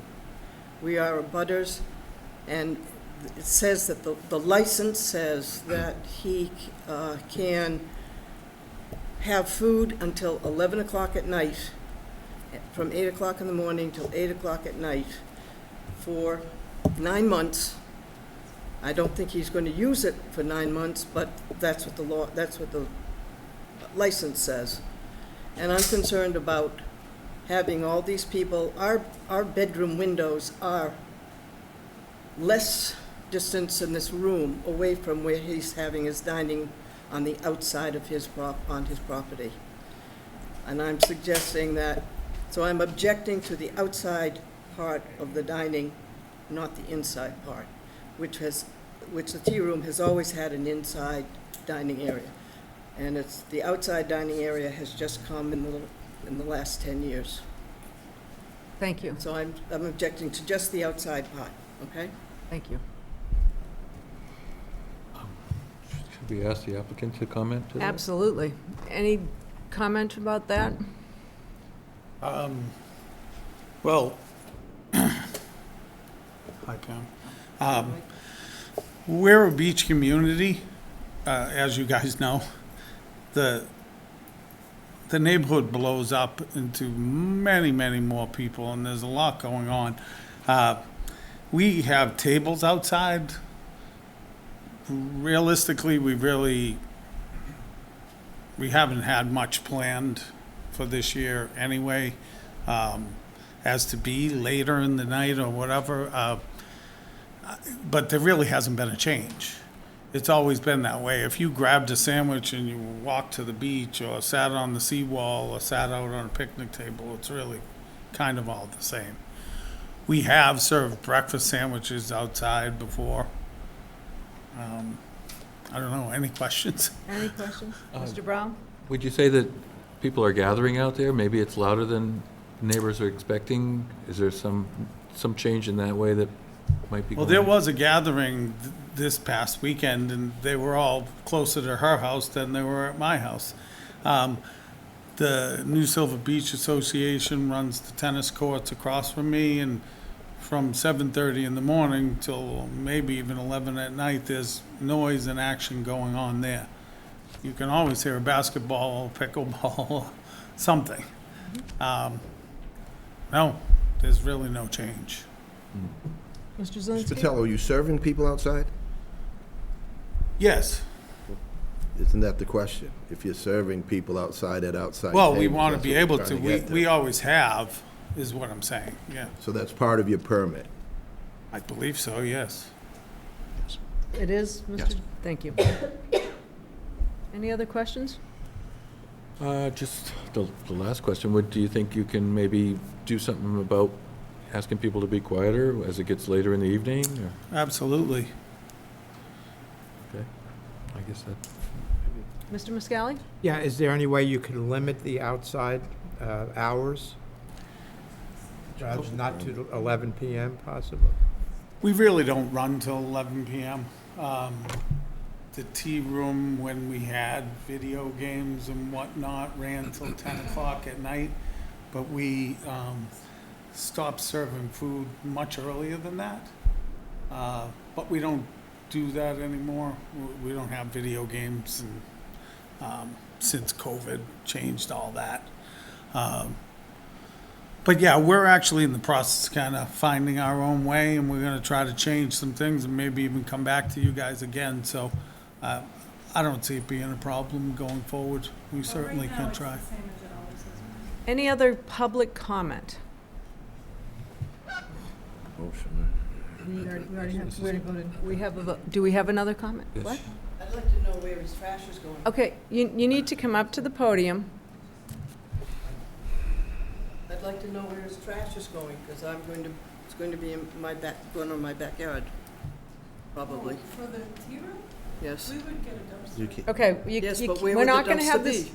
Wait a minute, please. We're not going to have this conversation. You have a question, you have an opportunity to answer the question. You need to go back up to the podium, sir, You'll have to to come. answer her question What's the question? about where is the Where trash is dumpster going. to be? We have trash barrels. We get rid of the trash. I actually take all the trash in the neighborhood. Trash is a non-issue. I mean, I don't know how long trash is going to be blowing around your property and be okay. Any other questions from the board or comments from the board? Some lady over here. Do you have a question? Well, you want me to go up? Yes. I'm a former teacher, so I have a loud voice anyway. Barbara Catino, 159 Silver Beach Ave. So I'm not a direct abutter, but I'm on the waterfront, and being on the water, voices, everything carries. Everything carries. So I just have, maybe a compromise would be outside could stop at a certain time, because there are some of us older people that like to go to bed a little earlier, rather than have it end at 11 and then people lingering. So that would be, to me, a good compromise. And the other thing, Mike, I was just saying, you were saying people take their food and go to the beach. No food's allowed on the beach. Excuse me, could you please speak to the board, sorry, not yeah. to the applicant? It was Thank you. mentioned that people take the food to go and go to the beach. No food is allowed on the beach. You can't take your food and go to the beach. I'm not saying that people don't do it, because living on the beach, we do have a lot of trash. So, Thank you. thanks. I just was trying to come up with this compromise. I think having the food there would be lovely. Just a question of the hours. That's my only concern. Is that a consideration? Go ahead, Mr. Brown. Would you consider curtailing the hours outside of?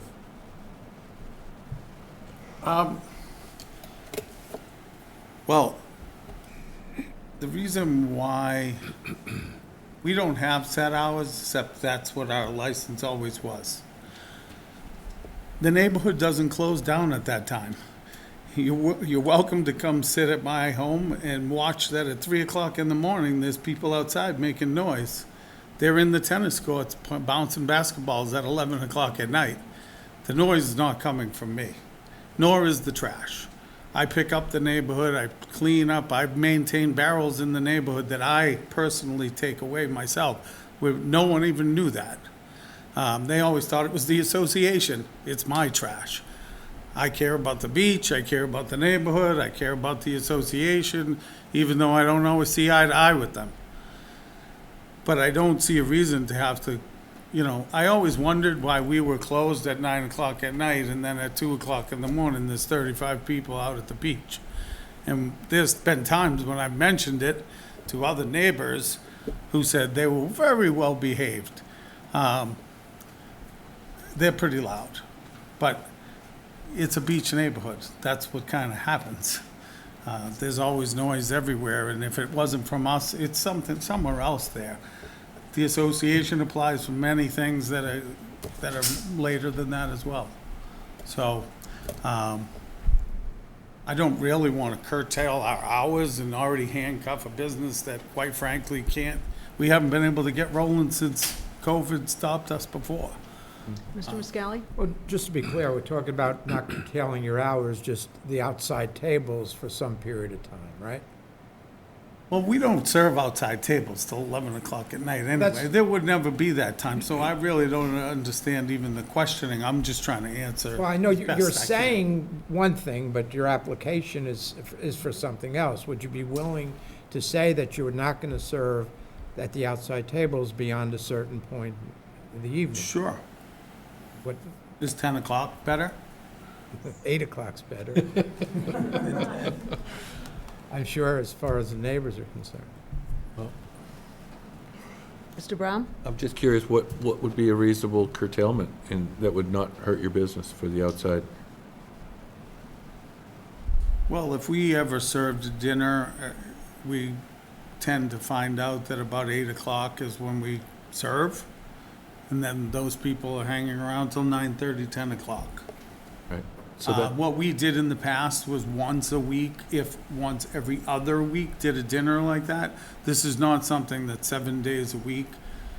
It's, you know, we say, okay, Friday night, we're gonna have steak dip dinner and again, this is for the neighborhood. so I guess you need that flexibility, is that what? I believe so. I'm not sure how to proceed. Mr. Zelinski? There certainly has to be some parameters to it. You can't leave it open-ended. So in order for us to vote, I think, the consensus of the board is we may do it, we may not do it, is what you're saying.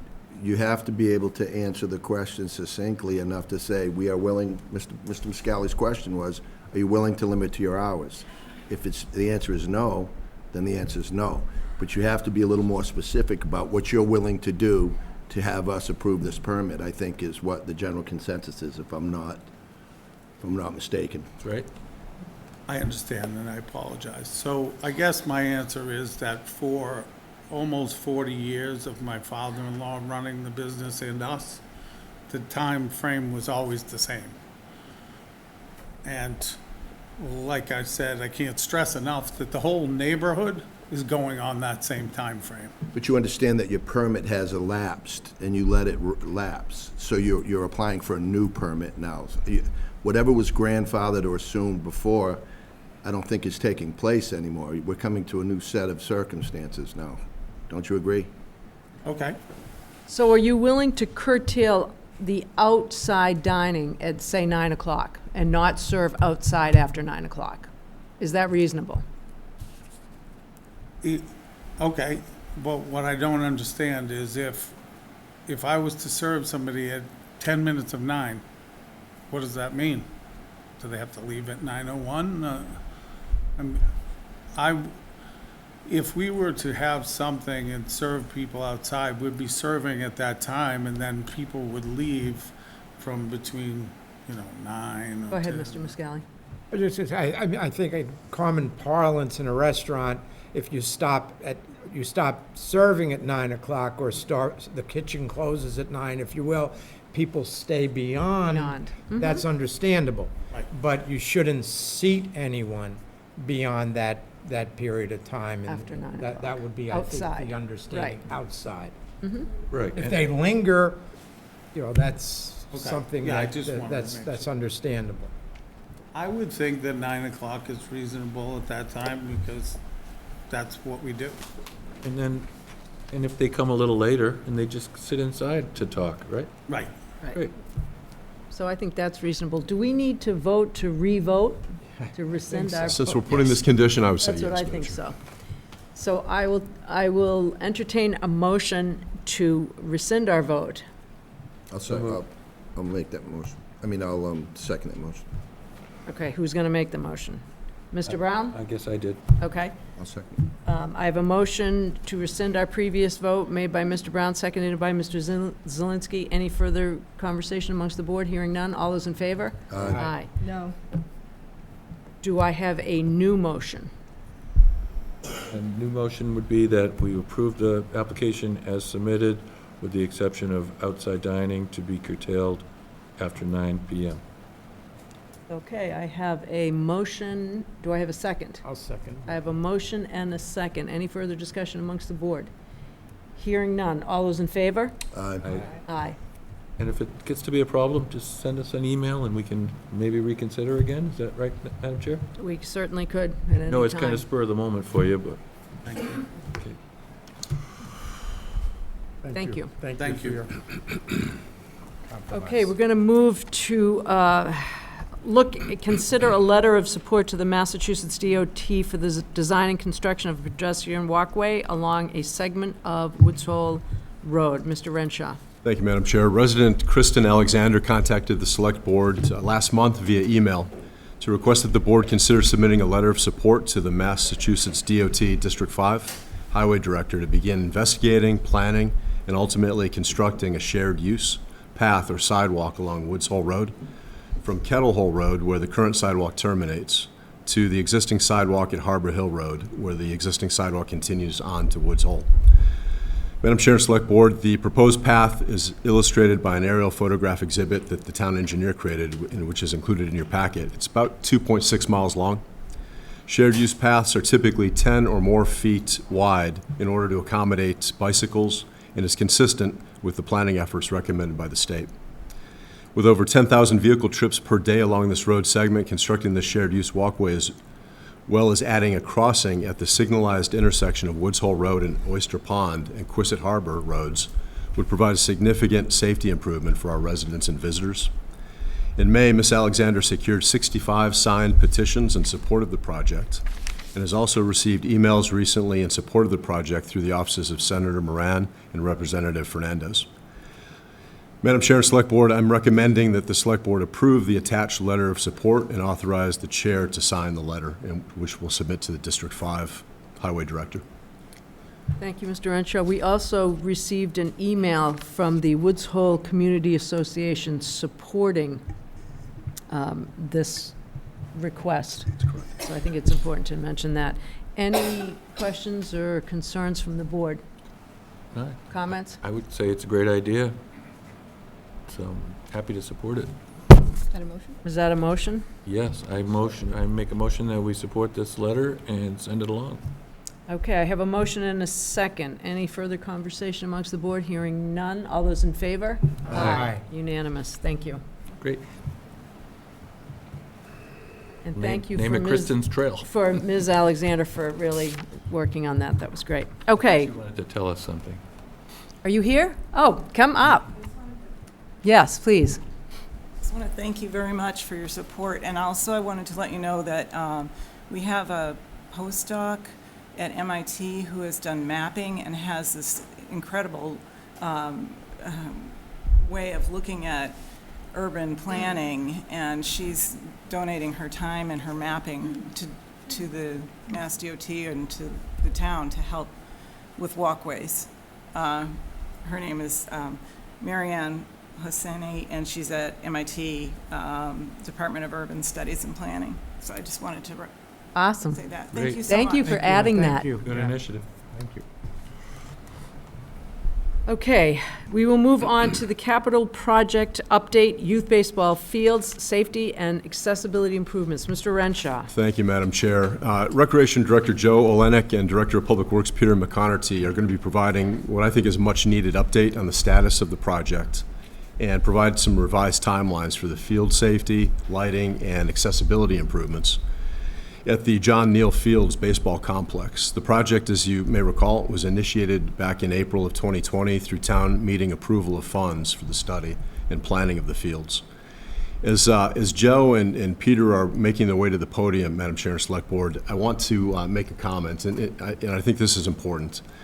Staff and I, over the past couple of weeks, have been discussing the process of creating a really robust, detailed capital project tracking tool that I feel is going to allow senior management team to do a better job coordinating through the town manager's office these types of projects, to better monitor these capital projects and more quickly and efficiently address problems as they arise. I think that's one of my observation, having talked to the staff involved, is that I think too much time elapsed in between where issues and problems were discovered. And that's on me now, because ultimately I'm responsible, I'm accountable to you all as the Select Board to make sure that these projects continue and are released on time and on budget. Again, this dashboard report, I'm excited about it. I think we're going to be able to provide Select Board and the community over every quarter kind of an update on where we're at with this project and many others. The fire station is another example. But basically runs the gamut of all the capital projects, making sure that we're tracking these more efficiently, and then reporting out. And again, using this tool, I really believe that we're going to be including information such as the target completion dates, budget expended, whether we're on time, off schedule. Visually, it's going to be a really nice way for the senior management team to make sure that we're keeping on track. So with that, I'm going to stop and turn it over to Joe, who's going to kind of take us from the inception of the project, Joe, and just kind of walk us through kind of the issues that you saw as kind of the project lead or the staff member that was assigned to the project.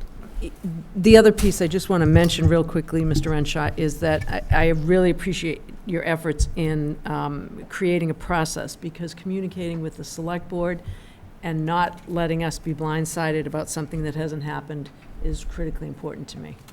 So thank you for that. Hi, Joe Olenek, Recreation Director. Excuse me if you have troubles understanding me. I am having some throat issues, so if you need to ask me another question, bear with me and ask again. So, in April 13th of 2020, town meeting did approve a $45,000 CPC grant for the study and planning of the John Neal Fields. Originally, we met with Cal Ripien. They're desperately needing fencing and safety netting for the field. The bleachers were in tough shape, so we took on the project to hopefully replace all that. And through the study and through the planning, we noticed that the lighting there was just very inefficient, not working. They were so old, from 1978. They were unable to hold the lights for the field, so we looked into replacing them as well. We received the agreement from the engineering company on December 3rd. We moved forward with the planning, the agreement, and the study was signed by the town manager on February 1st of 2021. We received the first site plan for the project on June 18th, 2021. We received an estimated list of probable costs, which included a lot of the deficiencies that were within the field. And from that point, we went to CPC with multiple scenarios of what could be done as far as what was needed. Field 1, Field 2, fencing, lighting, handicap accessibility, bleachers. We had a multitude of scenarios that needed to be looked at.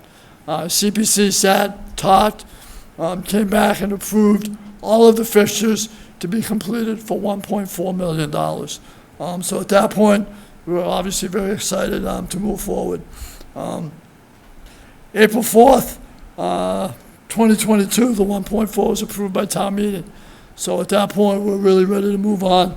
The agreement was signed on July 18th for the final design and construction of the fields.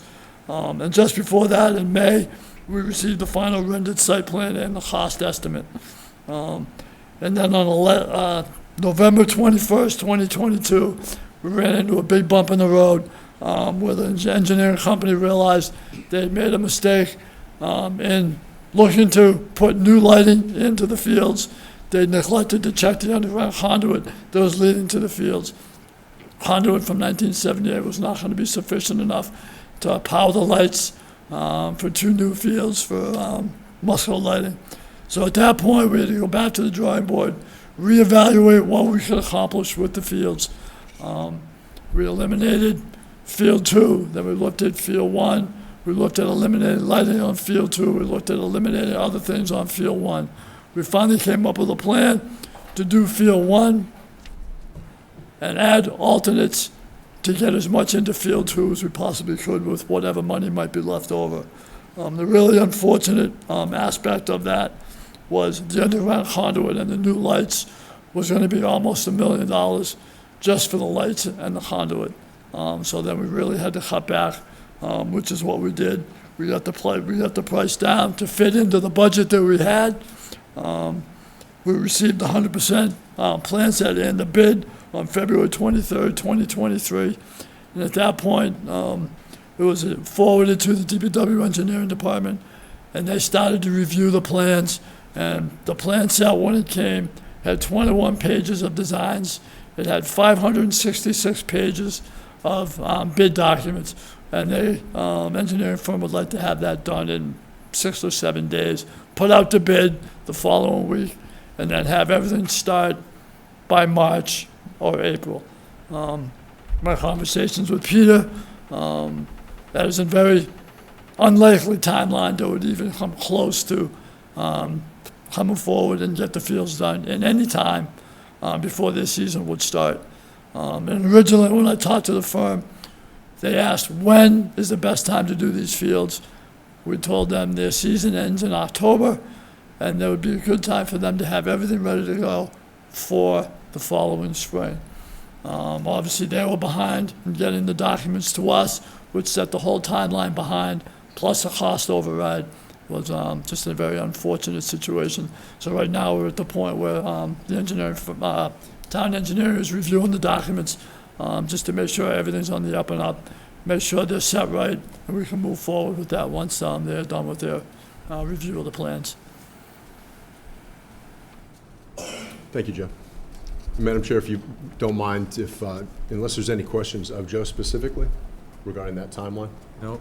Questions from the board? I'd like to invite Peter McConaughey, our DPW director. And again, Madam Chair and Select Board, this is not an easy conversation, but it's a crucial conversation to have. And again, my commitment going forward, working with the staff, is to make sure that we're keeping the board and the community updated on these projects. So we're not having to spend 15 minutes talking about what happened 2.5 years ago. That's the plan. Peter? Thank you. Peter McConaughey, Director of Public Works. Public Works, we started really getting involved with this after the final 100% submission of the plans and specifications in February. We did receive a timeline for when the bids were going to go out and bids were going to be open and construction was going to be completed. It doesn't work. Public Works, when we put contracts out, actually the town, when we put contracts out, we have to follow the procurement laws, we have to follow the Massachusetts bid procurement laws and bid laws for putting that out. And so it was unrealistic for those dates. I think there might have been some confusion here. What happens is there was multiple articles for this project. It started back in 2020. So when the consultant took this job on in 2022, and as Joe said, they did 22 full-size plans and 560 pages of specifications. That's a lot of work to be done in the 10-month frame that they had to submit that back to us. I think what had happened is a lot of the planning work was done and a lot of the investigations and planning and all the other stuff was done during 20 and 21. So they were at a good point to finalize the plans and get them sent to us. As Joe mentioned, just the one factor with the lighting. We've had previous interactions with this consultant in the past with other projects that we've done, Gov Fuller Field. And there's a lot of moving parts when these projects get going. And if the projects stop, there's a lot of change orders that come out, and everyone has their hand out looking for change orders and money and timelines. We need to stop that before it happens at Public Works. So we go through the plans basically rigorously. We go through all the plans and specifications. We'll go out on site and we'll look at the fields and do the as-built conditions to see what is being proposed, if that actually is feasible. So our engineering department has had previous interactions with this consultant in the past on the Gov Fuller Field. So we needed to have extra precaution on the work that we did. With that, we're going to continue through July, and we're going to continue through the first part of August, going through all these plans and getting 100% plans completed. Barring no big problems, we've already come across some items in the plans that we need to go through, and we need to do some further investigation on, because one thing, I think our town engineer is here tonight, one thing that we will not allow is a project to move forward if we're going to be running into problems either during construction or the contractor is going to come across something during the beginning of construction or when he starts replacing lines or replacing bleachers or doing some of the work. This type of construction work cannot be done when the field is open. It has to be done either the field is closed or at the end of the season. Luckily, in the past couple of years, we've been able to do construction during the winter months because it's been warmer, and we hope that trend continues. But we will not allow a project to go out if we find big problems with the plans. As we move forward with this, for Public Works, we're taking on more and more work, as all departments in the town is. We're taking on more and more work, so what we would like to recommend in the future that actually will coincide with town manager's new plan is that all projects that involve our department, we're going to want to thoroughly be able to be informed about the projects that come in. We want to be able to sign off on it, and we're going to want to actually give a date. If we have a date that can go on FY24, FY25, we want to be able to put that in the application to give a realistic plan so we won't run into this in the future. One thing so we've met with the Recreation Committee, there's several members here tonight. And one thing that we've been hearing is that the fields, the baseball season in the fall will not be able to go on because of the conditions of the field. And for Public Works, we try to have these projects go seamlessly. We would like to work with the teams and the rec committee to see what's the problem. Why can't they use that through the fall season? I've heard it's the lighting. If there's lighting, we have a town electrician that should be able to go in there and do an inventory of the lights and see what's wrong. Not saying that it can be fixed, but it gives us an option to be able to go in and look at that. If there's fencing, we can have either our forces or a company come in and do some small areas of the fence. The outfield fence, there are areas where it's dilapidated and needs work. But it's these types of things that if we can work with either the teams or work with the rec committee and work with Joe to have the fall season and have it ready to go, have it go out to bid. Once that fall season starts down, construction starts. So you'd be doing it like a month. You'd be doing the bid about a month before they order the materials, and then you go out. But I think some of the confusion that happened with this was a long time period between the first article at town meeting and the 2022 article at town meeting. I think there might have been some confusion in that. But since we've been involved, we're going through the plans. We've come across a couple of items that some of them could be substantial, so we have to do some further investigation on that. What we would like to do is when we put a project out, or if someone has a designer, we want that designer to take the whole project. We'll check, but I mean, if we have to go out and check the specs and check the design and then go through the construction, be the clerk of the works, hell, we might as well just do it ourselves, and we don't have the staff to be able to do it. So we're looking for a engineer that's going to go out and do most of that work well with the town, work well with our department. And we will assist when we need to. But the project that we had at Gov Fuller Field, it was successful at the end, but it was a long time getting there, and it took us a lot of work to get there. So, but we are working on it. It's not unreasonable for that 10 months for the time frame to put out those plans and specs. But it is unreasonable, the timeline they gave us, to get it out to bid and get the work done by mid-April. It's not feasible. Questions from the board, Mr. Brown? Should we consider requiring peer review engineering so that we don't have to get bogged down and trying to take responsibility for their proposed work? Yeah, we could do that. What happens with that is if you have the main engineering consultant and then you have a peer reviewer, we would still be it would take a lot of that work away from us. But we would still need to review.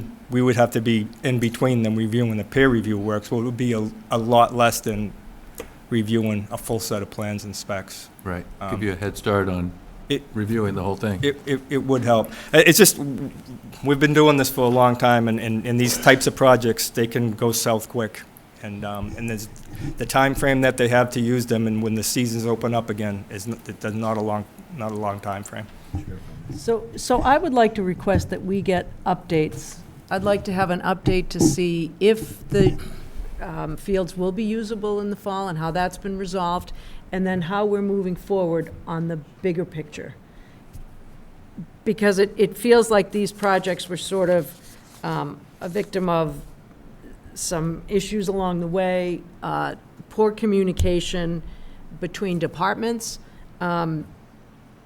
and our inability and capacity to get it done. And I really don't want to see that again. And if we're going to commit to getting this done in the time frame that you've just outlined, I would like updates along the way. And Madam Chair and Select Board will do that. We're using this as a kind of we're learning where we can do better. And I want to commend Peter, the Assistant Town Manager, and Peter McConerty and Joe, because one of the things we've recognized is that we need to do a better. Peter mentioned the lack of bandwidth and how stressed and overstretched the town engineer's office is. Early on, when these projects are being discussed, we need to do a better job making sure that we're all on the same page with regards to capacity. And we're doing that, and I'll just be real quick with this. And this is the commendation I want to give to Peter. Part of the upcoming 10-year capital improvement plan, the departments are working on their plans now. They're due on July 21st. Part of that now we're requiring, under Peter's direction, that there's meetings taking place and coordination between, who's the project owner And has the project owner had conversations with DPW and the town engineer? Just making sure that it's dovetailing and we're doing a better job coordinating the project. Mr. Zelinski?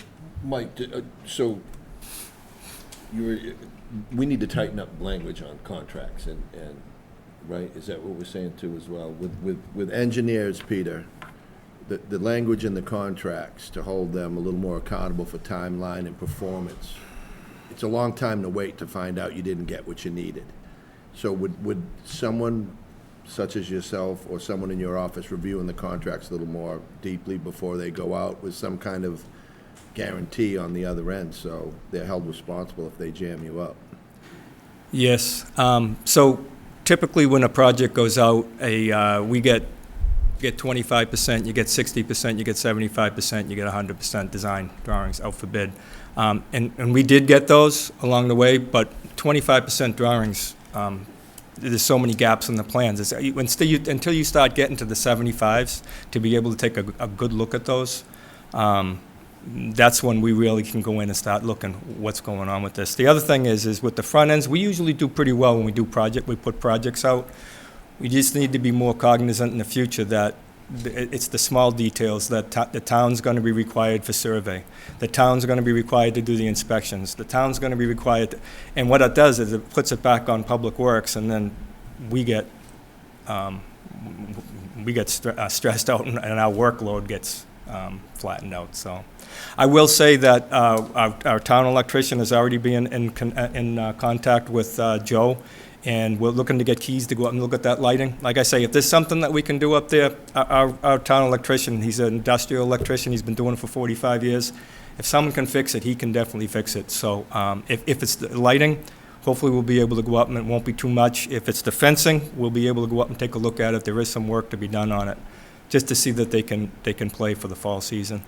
And then after that, the contractor gets in there, we'll have to be on them because it's going through the winter months, it's a tight time frame to have that open again. Go ahead, Mr. Muscala. Yeah, I'm just wondering, are there any immediate safety concerns there that can be alleviated? If there are, that can be alleviated other than, the lighting and the fencing? Is there any other issues there? Yeah, if we can work, if someone would like to meet us out there and point them out to us, we could go through it. And of course, when we go out and do the field inspections, yeah, there's some old steps, there's some things that need to be upgraded. But there's something to get through the season. There's a lot of things that we can, for Public Works, we have the equipment, we have the knowledge, we have the skill we can do, to get us through the season to be able to do something like that. Thank you.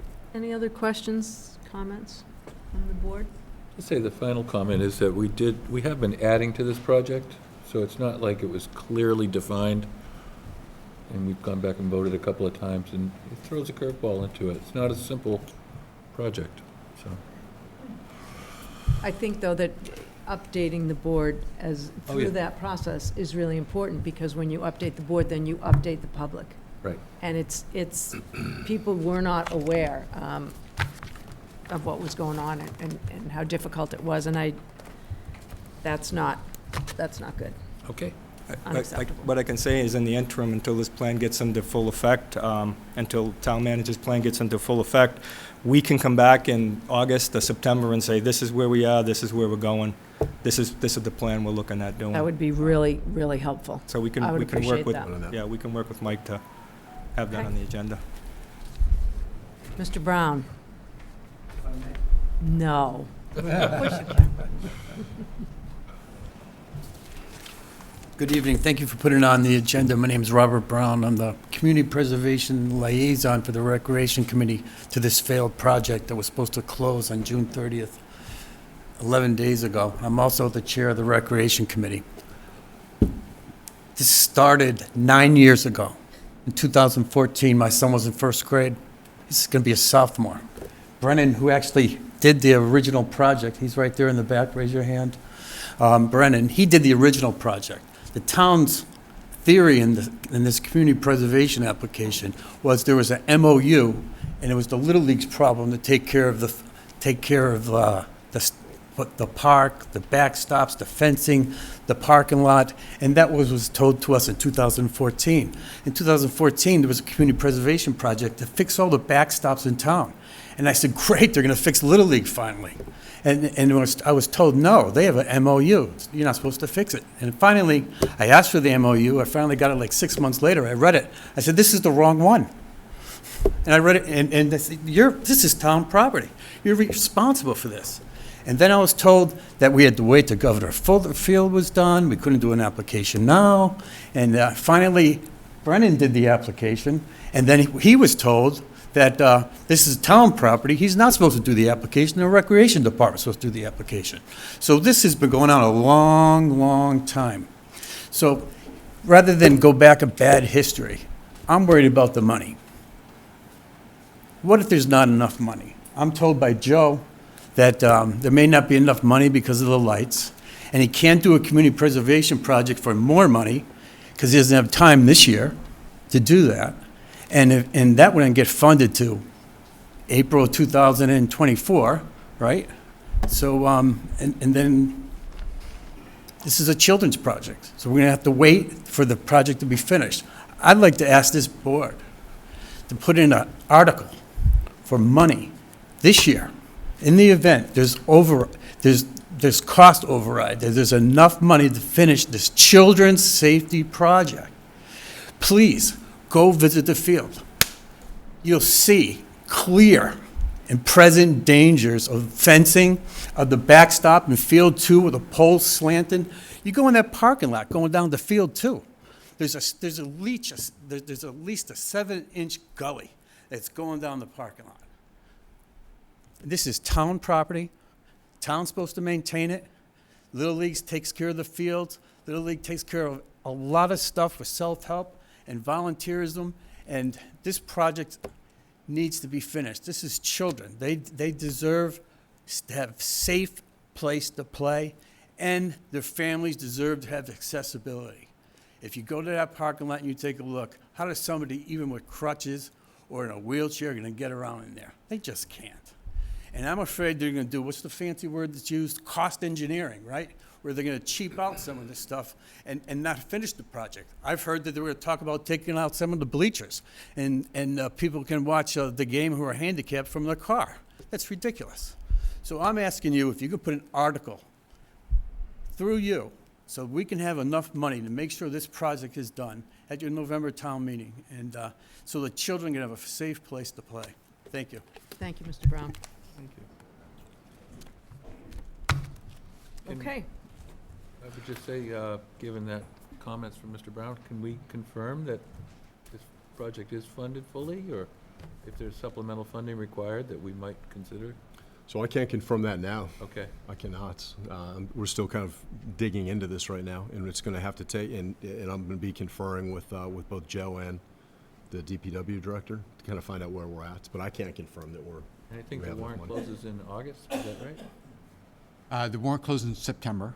September, okay. Right, so that's one, I think certainly the point is heard. We've already clearly had a setback in terms of what the expectation was for the original budget based on the electrical lighting costs. So, I think one of the points that we will dialogue on is to consider supplemental funding for the project, but also how does that work timing-wise? Is it, can we, because there's talk about putting it out to bid in September. Well, it doesn't really work to put it out to bid in September and not have the funding available until November. So maybe that's, maybe we look at phasing the project so that there's a follow-on phase that might be funded in November. But, I think all this needs to be further investigated. Okay, thank you. I agree with you. Let's make note of the request. Right. In terms of an article, if we need to go that way. Right, and thank you for making the point. Okay, we will move on to, oh, I'm sorry. Yes, please. Quickly, I think we're over time on this, but I'm sorry. Go ahead. No. It's Paul Gonzalez. I'm president of Falmouth Youth Baseball. I've been involved in and out for about 30 years now, plus playing there 1978 to 81. It's concerning to me. I mean, our place is falling apart.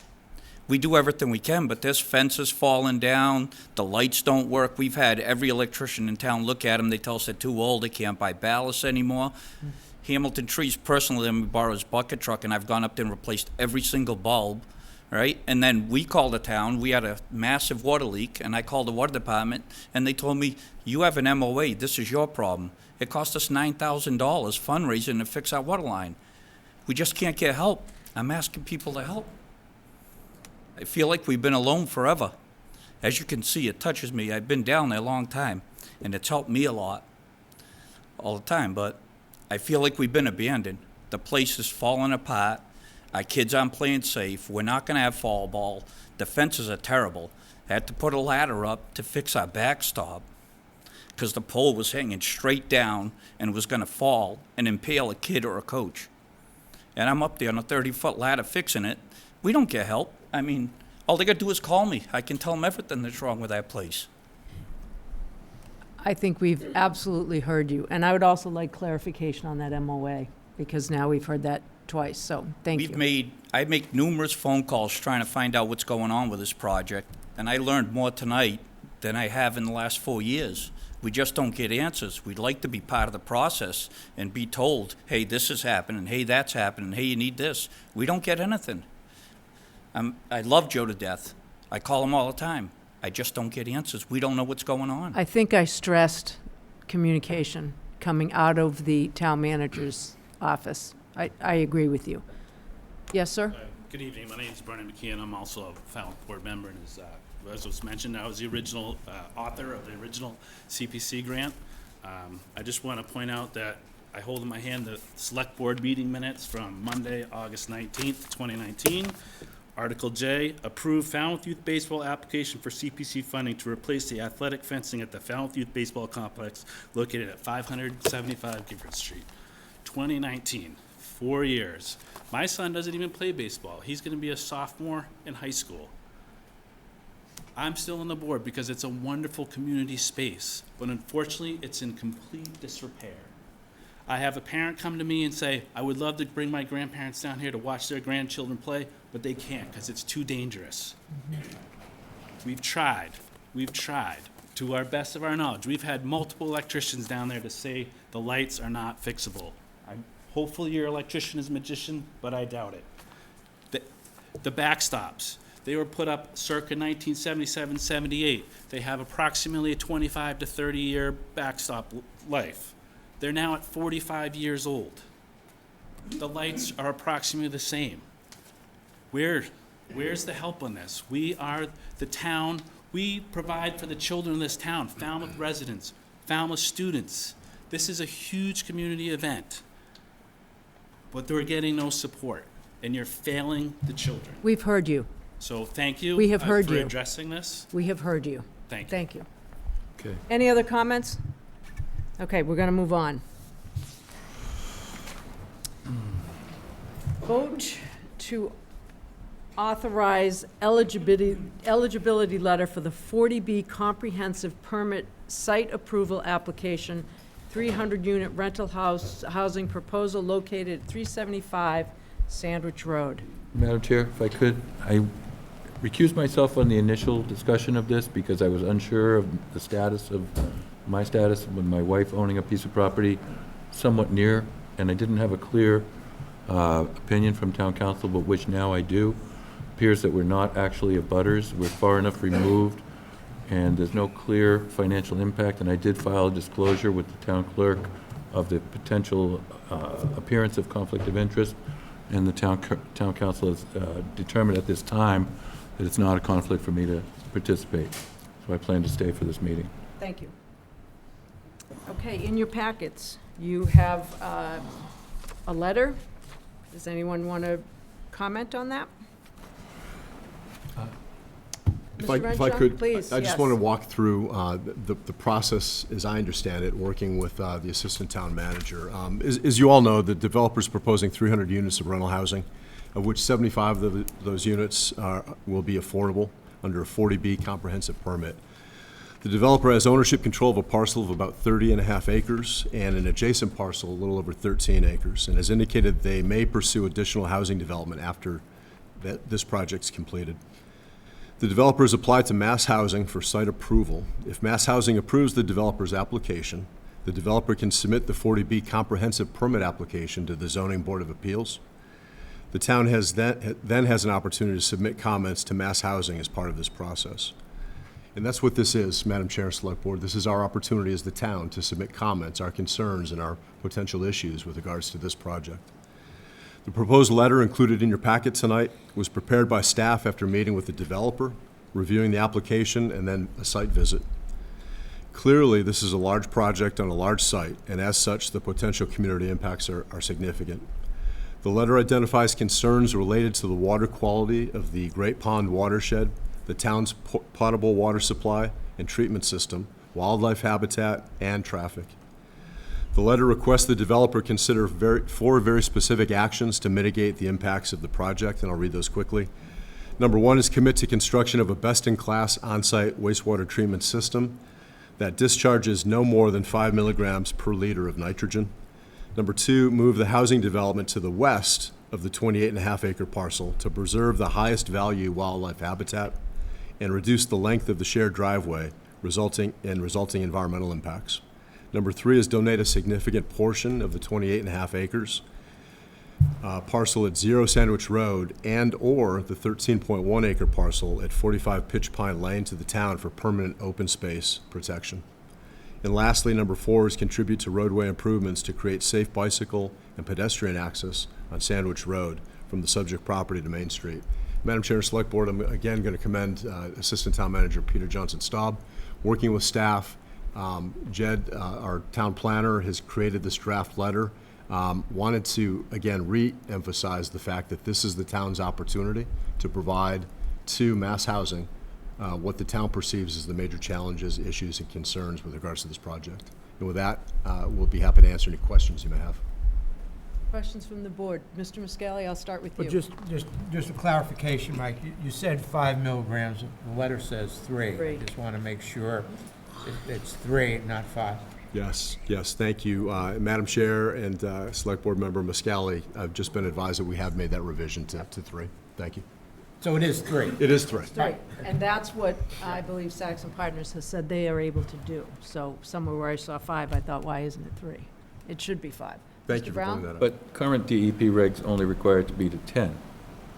That's correct. So it's hard to expect them to be held to that standard, because legally, we don't really have that authority. We can only recommend it.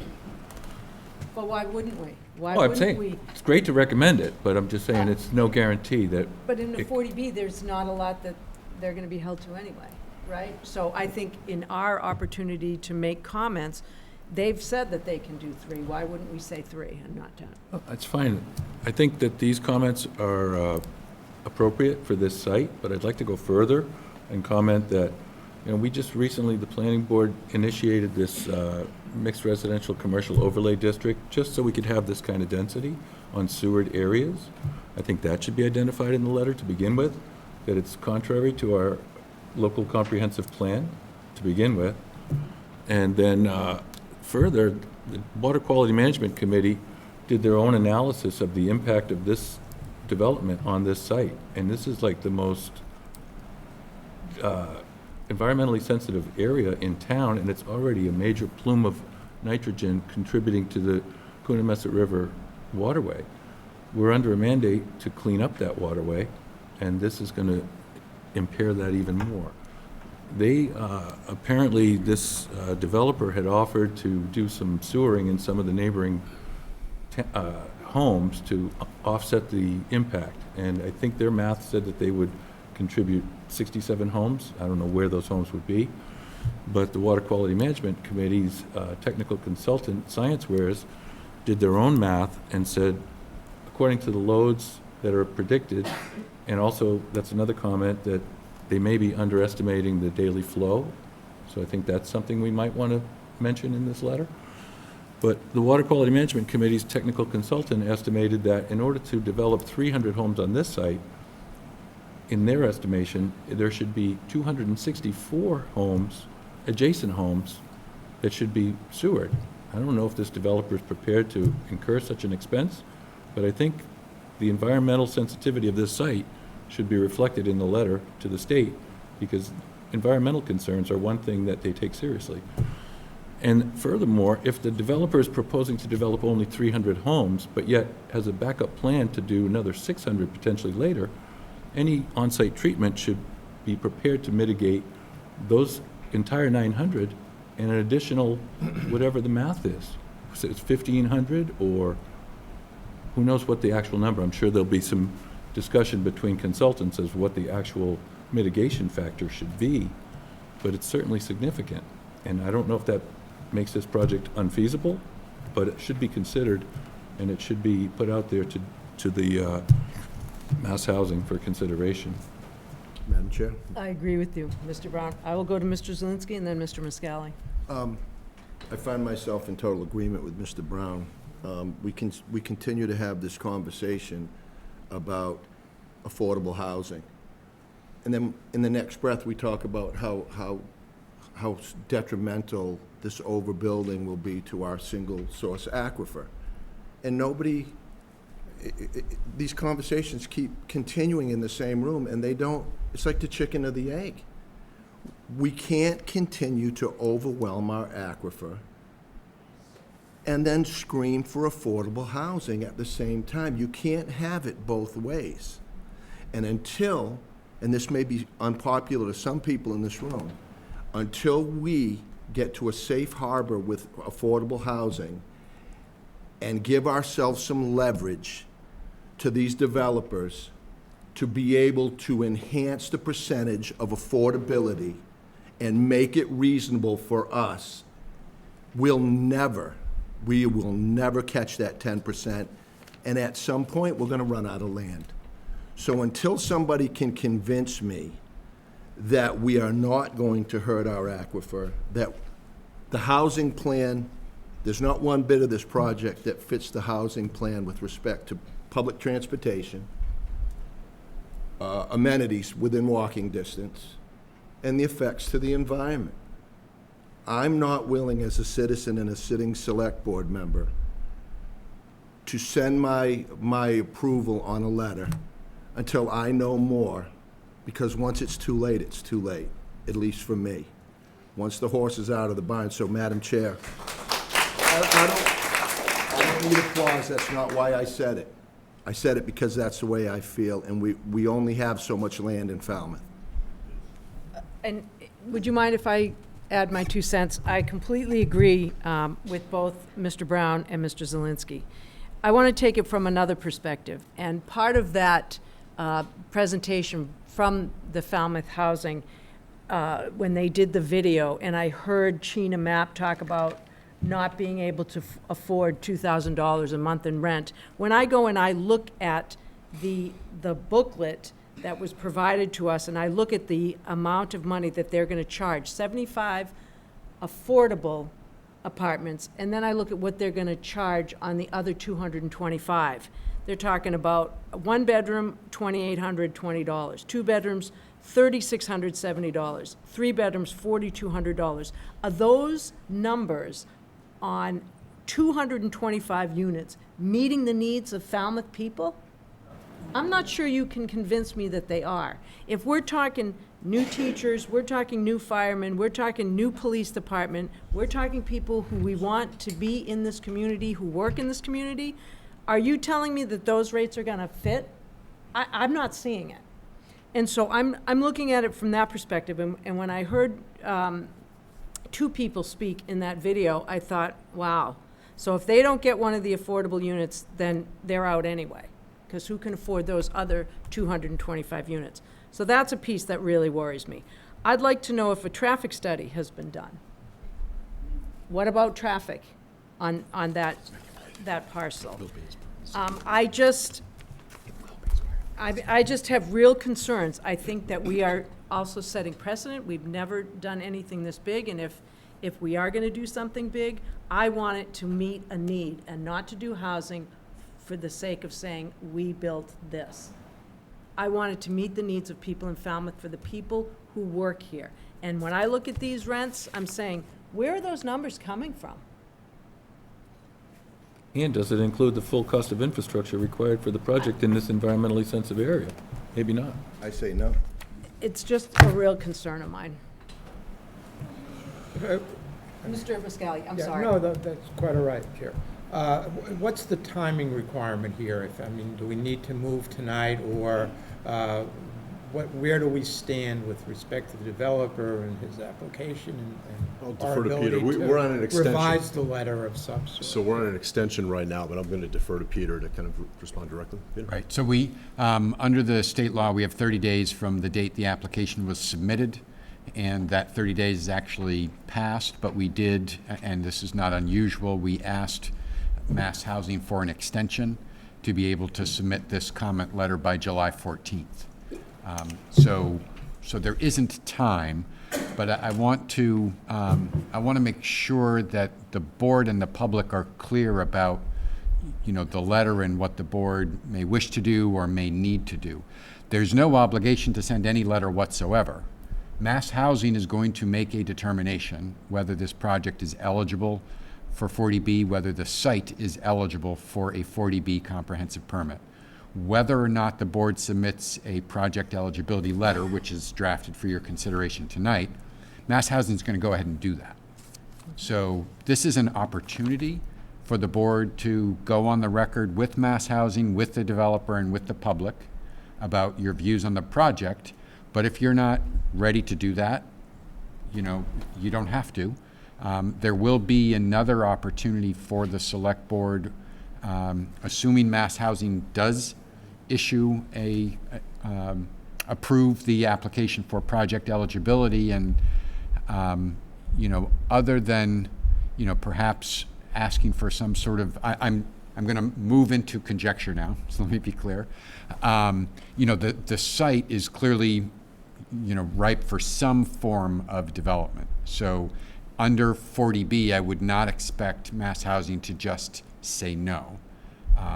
Maybe they might say the application isn't complete because it doesn't show where the wastewater treatment is going.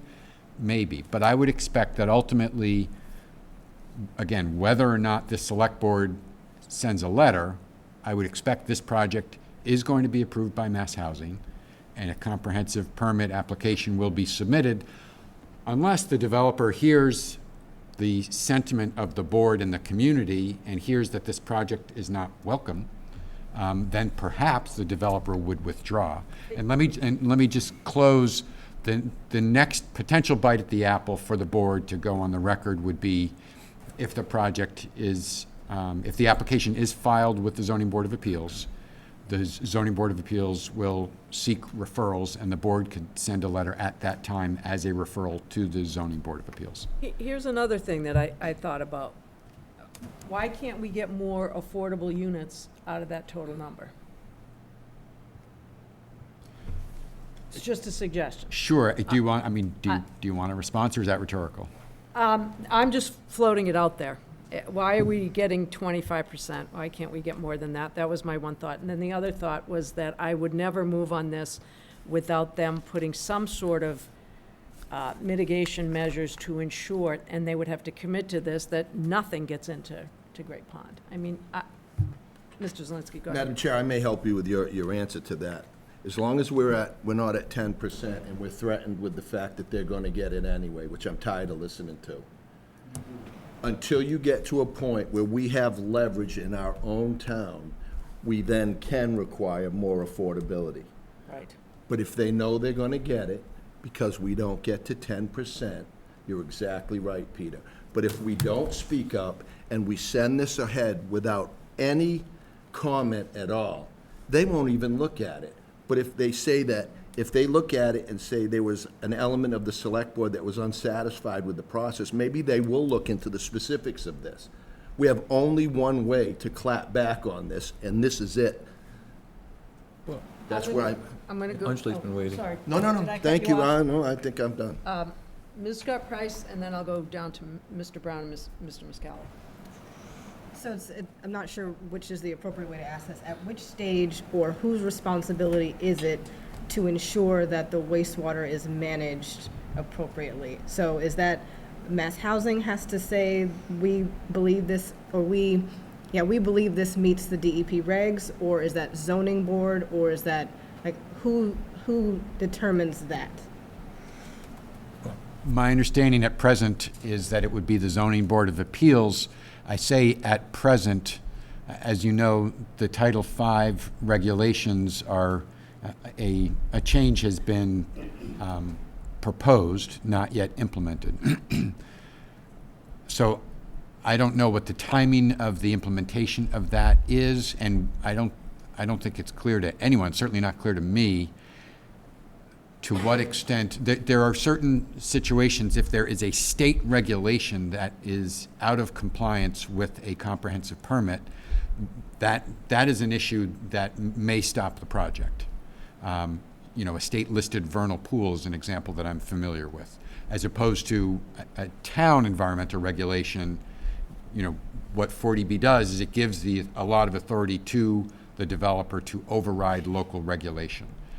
So the question becomes, under the new Title V regulations, and it may depend on whether we've adopted a wetlands, a watershed permit, that may become a state regulation that has to be complied with. So I'm not sure how those timelines are going to align, but again, if this was a year ago, the simpler answer would be that would be worked out at the Zoning Board of Appeals. So I guess kind of my point in asking that question is, obviously I also understand the environmental concerns, but I just wanted to be clear, and it sounds like it's not actually clear, at what point that gets determined. Like, this board doesn't get to determine based on the Water Quality Management Committee or anybody else if they're meeting that or not. It's somebody's job to do that, it's not ours. So it might be zoning, it might be Mass D, or it might be mass housing, I guess is my, and we don't know because of the new regs. ZBA or Massachusetts Department of Environmental Protection. Okay, thank you. Mr. Brown? So And Mr. Mussolini? I'm not in favor of deferring. I definitely want to send the letter. I'm just hoping that we can modify it. And I definitely think it's important that we share what we know about our own town, which is the fact that what the Water Quality Management came to their conclusion, the amount of adjacent sewering that would be required, because I think that's an important heads up to the developer as well as to DEP, because they're asking us to clean up the riverway. We know Great Bay is the most impaired body of water in our town. I suggest it might be the most impaired water body in the state. I don't know if that's a fact, but I wouldn't be surprised if it was. So I think that's... Do you think it's in our purview to change a developer's plans to a project? The select board, is that in our purview, Rita? I think it's in our purview to say, if this project were to go forward, this is what we want, whether we're gonna get it or not. And we should also But I think telling them that we do know our town, and these are the conditions that we would like to see met. And they can say, nah, no. Right, they can, but here's another thing, we're giving this advice to Mass Housing and to DEP to take into consideration our points. And another one is, they're starting off asking for 300 units. That's what's being considered now, not the impact of 900. So I think it's important that we put in the letter that they've already indicated that this is the first of 3 phases. It's in there. 3, okay, so then we also need to put in the fact that if it's accurate, what our town's consultant has come up with, the number of adjacent sewer units that would be required to make this project environmentally neutralized, then that initial 300-unit development needs to include a treatment facility that has the capacity for the full 600. 900, Because if that's what's actually intended. And if that's not actually what they're going to build on the initial phase, they need to show how they're going to phase it in and show that that 13 acres has the capacity to manage it. So, I mean, I'm skeptical that that can be done even, but I think these points are what needs to be in the letter so that they know what they're up against and that the Mass Housing knows what the applicant is up against. Because that affects affordability. And I think that our water superintendent, comments from her need to be included. She's spoken to us about this. Mr. Muscali, do you want to say something? Peter, would it be possible to get a further extension if requested? I mean, I think it's imperative that we send a letter. I think, we have a housing issue here. We've been talking about it. Certainly, there are valid concerns that are raised. But would we be able to get a further extension, or would there be a way for the developer to step back, which might start the clock again and give us an opportunity to, frame a letter that captures all that's being discussed tonight? I don't really know the answer to your question. We could certainly ask, but, that runs the risk of the answer being no. And if we were to ask, I think the likelihood of Mass Housing agreeing to another extension would be greater if it were a shorter extension rather than a longer one. So what I was thinking as this discussion has been evolving is, it's clear to me that the board wants a stronger letter that more strongly states the board's concerns with the project moving forward. And I wonder if the board might authorize, the chair or a member to work with staff to modify the letter along those lines so that it can be sent, if not by the 14th, which is the extension that we got is to the end of the week. Maybe we could meet that or come close to it. Well, I mean, if I could, I don't think these are complicated amendments to the letter. I think the letter basically is good. I think we just need to make illustrate a few more points, add a few more numbers to the list to clarify what the concerns are. I don't think it's too complicated to complete it. You mean nominating somebody to work with staff to complete it by Friday? I would trust staff to take these comments the that we science made here tonight and incorporate them. From the minutes. Yeah. I think you're right. So we've both been taking notes, and Madam Chair, if I may. So based upon what Select Member Brown just mentioned as far as the Science Ware's consultant reports and the number of, what's the term? Additional housing units that would have to be sewered to meet that. We have that information, right? In the We Science do. Ware's report. We do. That was in So a we can presentation at the- literally take that, glean that information from that report and Correct. plug it in as a fifth condition. And then also, I hope you might mention that the concern that was, did you put that in your letter, or did I see that somewhere else? That the wastewater flow might have been miscalculated? Was that in your letter? So we were intending to include the wastewater superintendent's letter as an attachment, which does address that. Okay, that's where it was. Thank you. Madam Chair, if I may, and one of the reasons I was suggesting, maybe a board member work with us on some amendments is because some of the comments trigger further concerns, and just one of them, Select Member Brown mentioned in order for the project to be nitrogen neutral, that Science Ware's, I believe their calculation was a 264 additional units. Yeah. Neighboring houses would have to be connected to a wastewater treatment plant. That would require a collaboration with the town. The developer doesn't have the authority to require a private property owner to connect to a private system. So that would be a public-private partnership. The town would have a role in that. And it leads to questions about, who's owning and maintaining and operating the wastewater treatment plant. I know the wastewater superintendent certainly prefers not to have to operate more than the two we now operate. Exactly. So it just gets into some other issues. It's like we're building a town within a town.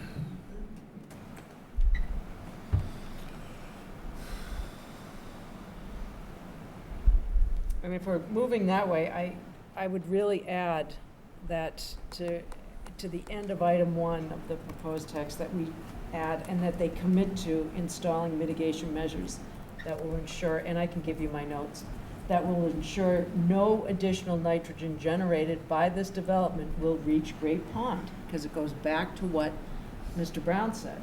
And that development potentially could be 900 homes, 900 units, not the 3 that's proposed here. In the black binder, it does say It is that they're holding. that's in the letter, right? Yeah, Okay. it's in the Robert binder. said the that they're 900, holding they're holding the right to add on, Exactly. is what So we you're want to make saying, sure and I that the agree with you. infrastructure is up to par.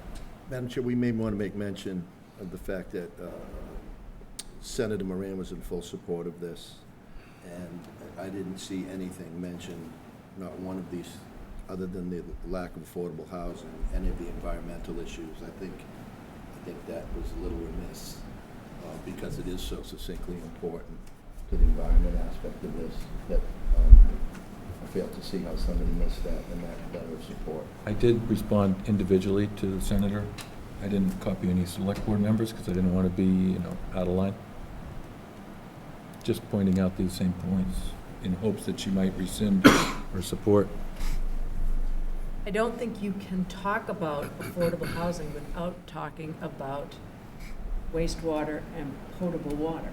I don't know how you can talk about those in silos. You can't. And, you know, we all know we need affordable housing, but this is not the right way to do it. Sticking a gigantic, massive development in a place that has no infrastructure and no support. It's a roll of the dice I'm not willing to take without knowing what the safe roll is. I'm not. Maybe we should include the fact that the Christmas tree shop is closing and the place is ready to go with new zoning over there. You know, there's better opportunities. Is there an offer to transfer development rights or some other incentive to get them to reconsider their location? Because it's just a bad location. So can I redirect the conversation? Is there consensus that we want to send our comments Yes. by the 14th? Yes. Is there Yes. consensus around that? Definitely. No. Okay, you do not want to send I'm any not in comments. support of this project at its size. I don't think that they can guarantee. We don't even know what's coming down the line yet. But if we don't put our asks in writing, if we say nothing, Yeah, this is I don't not- see this as Well, support. I mean, obviously I there's don't see support it as on the support. board. No, it's not a support for the project. It's I don't know, it's a comments. support for the letter. It's comments. The letter is commentary to Mass Housing. Actually, it's critical of the It's project. critical of the It's project not, for the it's our following opportunity reasons. to be heard. It's not like we're supporting it just because we send a letter. Anytime those letters go up there, Doug, it's an affirmation of, oh yeah, it's giddy up, let's go. I want them, and Anjali, I know that you don't agree with me, and that's okay. But we have I don't care how many people come to live here, if there is no water to drink or we can't do it, what good is the housing? We can't get people here if the water's no good. We don't know what we're doing with sewerage right now. So, again, I'm all right standing on my island by myself on this. But I don't think, I think it's the wrong project for the wrong part of town, and it's too big. and that's why we need to tell them that. That's why we're outlining why we don't think this is going to work. Because of water, because of well, I have my own reasons that the way it is presented to us is not going to work. But if we don't make our comments and we don't publish our comments, what are we going to wait and just give them to the Zoning Board of Appeals? No, I want Mass Housing to know why we struggle with this project.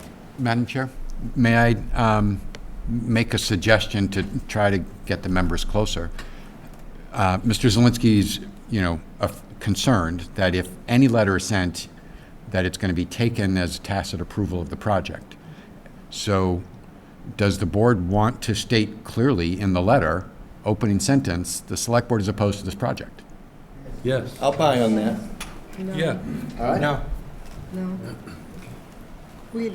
Yes, there's concerns, but we haven't even given them an opportunity to address those concerns. Maybe they really do have the money to create a wastewater treatment plant, like we don't know. I didn't hear any of that when they presented to us the first time. Well, a lot of this stuff is new from the last time they presented, but I also know they haven't been on the agenda to present, so there could be a lot more information that we don't have yet. So I'm not prepared to say absolutely no. I'd like to see what the options are that they can present.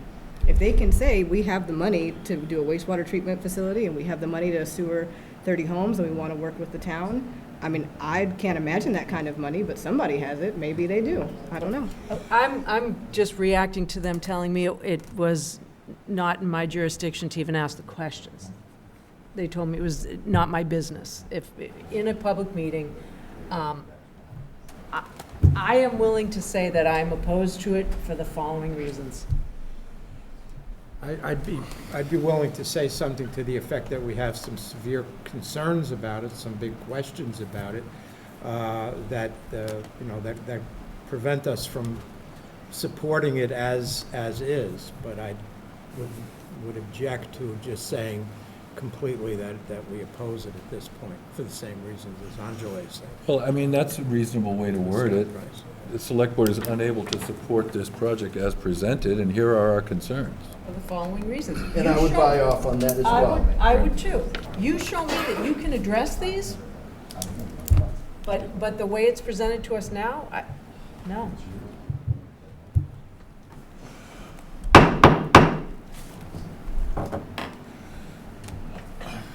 So do we have, I think we've made our comments pretty clear. Does that seem clear enough to redraft the letter? And would you still like to have select board involvement with the drafting? Honestly, I think it would be better, Madam Chair, that we had a select board member kind of participate in this rewrite process. I just wrote down the select board is unable to support the project as put forward, and these are our reasons. Right. Is that sentence, not that? Either way, I would lead off. Mr. Brown, would you want to participate in that? I would be happy to do that. Okay. That's going to allow us, I feel, to kind of vet and talk through some of these issues with regards to that Signs Where's data, and then meet the July 14th deadline to submit. So is that two different votes? One vote to allow Doug to be the kind of the representative of the board, and then the vote for the letter? We can do two votes. I'm just asking. That's not a problem. So I'm just so clear. I think you could do it as one to reflect the discussion and to And to a point. designate. Okay. Mr. Brown? Are we listening to public comment tonight, or? No, we are not taking public comment. This was simply about the letter. Okay. Will the public have a chance to voice their opinion at a later date? Yes. Absolutely.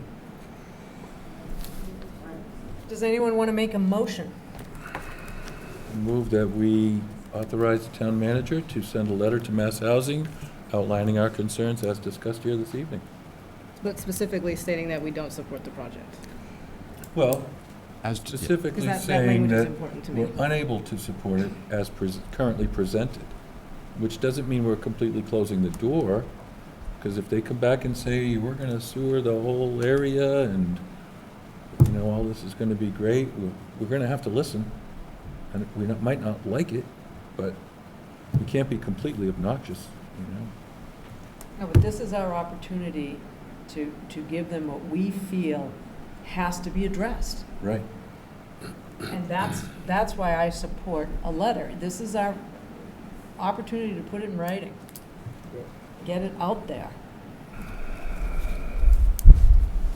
So we That's a have, motion. we have a motion and to appoint Mr. Brown to work to get the letter out by the 14th. One more thing, I'd like to get consensus from the board before I'm left to do that, is should we make mention of the fact that we have recently, you know, created a redevelopment zone that's perfect for this site? And bring that to their attention, just to show where we're at? That's kind of. I think that's I think that's kind of Two different outside things. of Okay. out of the purview. Okay, that's why I wanted to ask it now.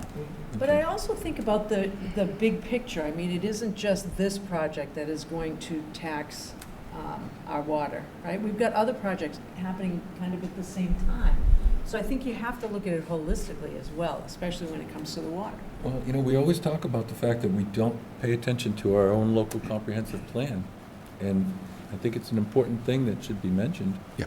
Maybe it's not specifically, we talk about that zoning, but how this really doesn't fit into any of our planning that we've been doing for our town. And we've done a lot of good planning. It's a great place to develop affordable housing, and we got a lot of good opportunities here. You looking for, I'll move that motion. Okay. I think, was that the motion? Well, I made the motion. I just wanted to get that final clarification. Okay, we satisfied with the motion? Do I have a second on the motion? Scott just said. I made the motion. Okay, so we have a motion and a second. Any further conversation amongst the board? Hearing none. All those in favor? Aye. Aye. Opposed? Okay, we have 4 ayes and 1 opposed.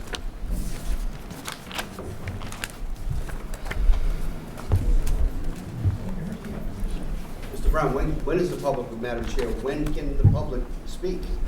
When it comes back, Then we have 30 days? when it comes back in front of the board. This was simply to authorize the letter. Okay. That's it. But is it after the fact, or is it, will it make a difference that the public is actually Yes. saying something? Yes. Okay, and I applaud you guys for doing this. Okay, we're going to go to the consent agenda. I will read through the items. If anybody wants an item held, please notify the chair. Administrative orders. Approve the petition of NSTAR Electric Company doing business as Eversource Energy for permission to install one new handhold to be labeled 92HA and approximately 33 feet of 1 inch to 4 inch conduit and cable under the town road northeasterly starting at handhold 92H4A. This work is necessary to provide underground electric service to 23 Spencer Bard Road, Falmouth. Vote to accept donation in the amount of $500 from the Newcomers Club, Inc. to the Recreation Department donation account with our thanks. Vote to accept donation in the amount of $600 from the T-Ticket Civic Association to the Veterans Service Department donation account with our thanks. I'll entertain a motion to move the consent agenda. So moved. Second. Okay, I have a motion and a second to move the consent agenda as written. Any further conversation amongst the board? Hearing none. All those in favor? Aye. Opposed? Abstention. Okay, we will review and vote to approve minutes of meetings, public session, August 8th, 2022, 6/26, 2023. I don't recall seeing anything. I didn't find anything wrong and appreciate the work of the recording artist. Okay, so are you moving public session August 8, 2022, Mr. Brown? Yes, ma'am. As written. Second. Okay, I have a motion and a second. All those in favor? Aye. Opposed? One abstention. One abstention. Okay. The minutes of meeting June 26, 2023. I would move as written. Oh, I'm sorry, good. Yep. Second. Okay, we have a motion to approve the June 26, 2023 minutes. Any further discussion amongst the board? Hearing none. All those in favor? Aye. Aye. Executive session, May 22nd, 2023. I think it was discussed already. Yeah, moving. Madam Chair, just the amendment that I think it should be taken away, the word attorney in front of my name in the minutes.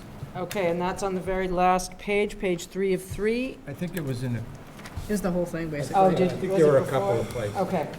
So if we could just change that. And are we voting to release? Can I make, sorry, one other comment? Yes, I don't please. remember, oh, it might have been this day that I stepped down as vice chair and nominated Scott. I think it might have been the same night but later. In executive session? No, I'm thinking, I can't remember the date. it wasn't it would have been that first meeting, right? It would Yeah, have been this the was- first meeting after May 16th, which was like June June 5th. 8th. Oh, it was later, okay. It was- All right, yeah. apologies, thank you. Okay. So we have a motion and a second to accept the executive session meetings of May 22nd as amended. I don't think we should I'd release. seek guidance from town manager if it's appropriate to release. I would not release. Okay. Okay, so we have a motion to approve with the amendments and to not release to the public at this time. Second. Okay, we have a motion and a second. Any further discussion amongst the board? Hearing none, all those in favor? Aye. It's unanimous. All right, let's go to the town manager's supplemental. Thank you, Madam Chair. Real quick, two updates. The first is in regards to the Hatchville Fire Station construction project. Construction is progressing well, and at this early stage remains on budget and slightly ahead of schedule, we believe.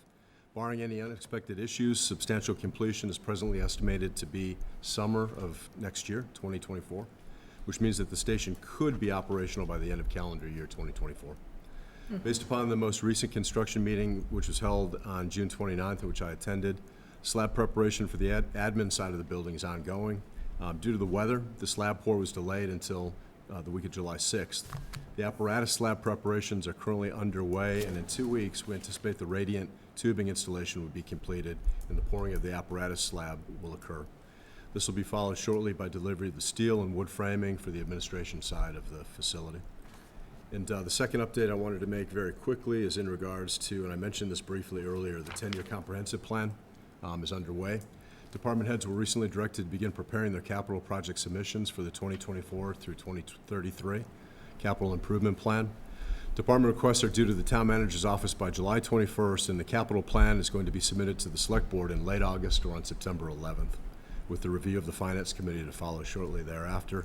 As I mentioned earlier, Madam Chair and Select Board's instructions to the department heads were slightly revised this year, and I think important revisions. The new instructions are designed to enhance the project accountability and the ability to more effectively manage projects, and include new requirements to identify the staff members who will be responsible for preparing the procurement specs and overseeing the work of the consultants and contractors. Number 2, confirm with applicable staff members that they can initiate the project within 1 year of receiving funds.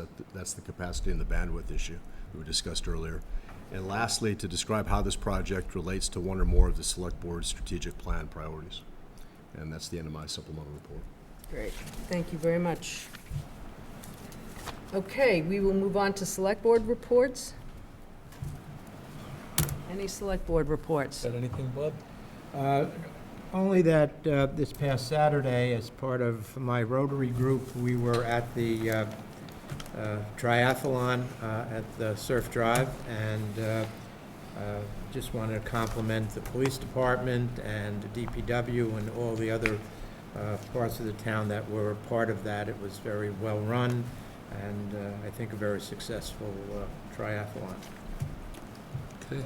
Mr. Brown? I will report that following up after the housing huddle that we attended a couple of weeks ago, I met with Ann Schiffenhaus from the Housing Assistance Corporation, because she was interested to recap what Falmouth has going as far as planning board initiatives and the accessory apartment bylaw and the new zoning and so forth. So she took some notes, and she's going to be sharing them, and she asked how Housing Assistance Corp can help us, and I said, I think it would be great to have them be like a sounding board to share our ideas with other towns and share other towns' ideas with us. Like we learned about the residential deed restriction from, I think, Provincetown taking the initiative on that. So I think if we all network more and keep up all these good ideas, we'll all be better off. I did receive another phone call from Kelsey Perry today, who reached out to me at right on 11 o'clock on the dot to tell me that they have a new a new director of community engagement, who is going to be Rebecca Ullman, and she's formerly an environmental affairs, some sort of government representative. I don't know clearly on that. Dan Hubbard's no longer going to be the community engagement person. He's going to stay on as general counsel, but he's busy enough with that, so they've hired a new person to do public outreach. I didn't take a lot of notes because I mentioned to her that your concern was that you'd like to have some stuff in writing.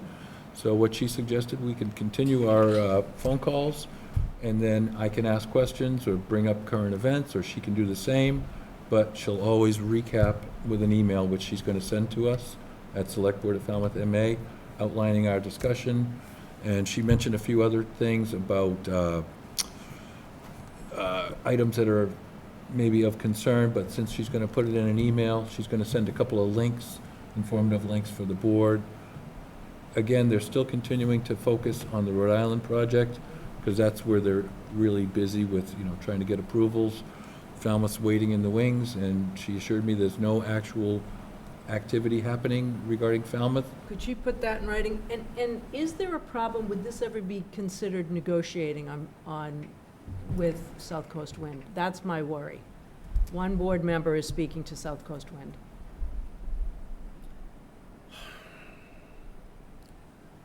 I do not think it would be perceived as negotiation, as long as a report is being made back to the entire select board. I mean, Peter, would you agree with that? Yeah, I think that's right. I mean, it also, as long as the substance of the conversation is mostly that Doug is asking questions and listening, yeah. Doug is not representing, here's where the board stands on this issue, and it doesn't. Right. That's not what I'm hearing. And as long as it comes back in writing, because I just don't want to get caught in a bind. Right. Well, that's what it's going to be. It's just going to be, she's going to be really updating me, and then following up And the only reason for the phone call is in case there's questions or concerns, or, like today, I said, asked her if she could clarify whether or not the Bureau of Ocean Energy Management is revisiting whether or not the construction is actually causing whale deaths, because some of the governors down in New Jersey and New York have been asking for more review. And so she actually didn't know, but she said she'll look into it and include any information that she has in that subsequent email. And if she could put in an email that there are no active negotiations with Falmouth right now, that would be really helpful, because that continues to come up. Okay. And there are. I didn't ask for that. There are not. I mean, it sounds like she said that to you, that they, really they're. No, she said, not, That we they're. didn't talk about whether it was negotiations, just the fact that Falmouth's on pause Yes. until they get squared away in Rhode Island, and then they'll come back and start to engage us with meaningful discussion, so. I'd just like to have that in writing, because that's not what some of the perceptions out there. We Okay. hear it all the time. Yeah. Anything else, Mr. Brown? No, I think that's the only relevant, I can tell you about Beach Committee's plans a little further. So, the Beach Committee Chair, Barbara Schneider, did her own investigating and found out that the Herman Room is available August 24th from 4 to 6:30. So if our schedules allow and you decide that we're ready to go, What is the purpose of the meeting? What is the to agenda? discuss the previous beach management plan that we've had, I think from 2008, and maybe there's a revision to it, but I could only find 2008 done by the Woods Hole Group Beach Management Plan. So I think the Beach Committee is reviewing that now, and the point is, they feel like it's probably time to update the beach management plan, and they want to talk to the select board about how we manage the beaches, look back a little bit at what we've been doing in the past, and look forward to what we can do maybe better. Would they do that as a presentation to the select board? I can't do the 24th, I can tell you that. I Okay. just looked at our dates. August is really busy for us. Yeah.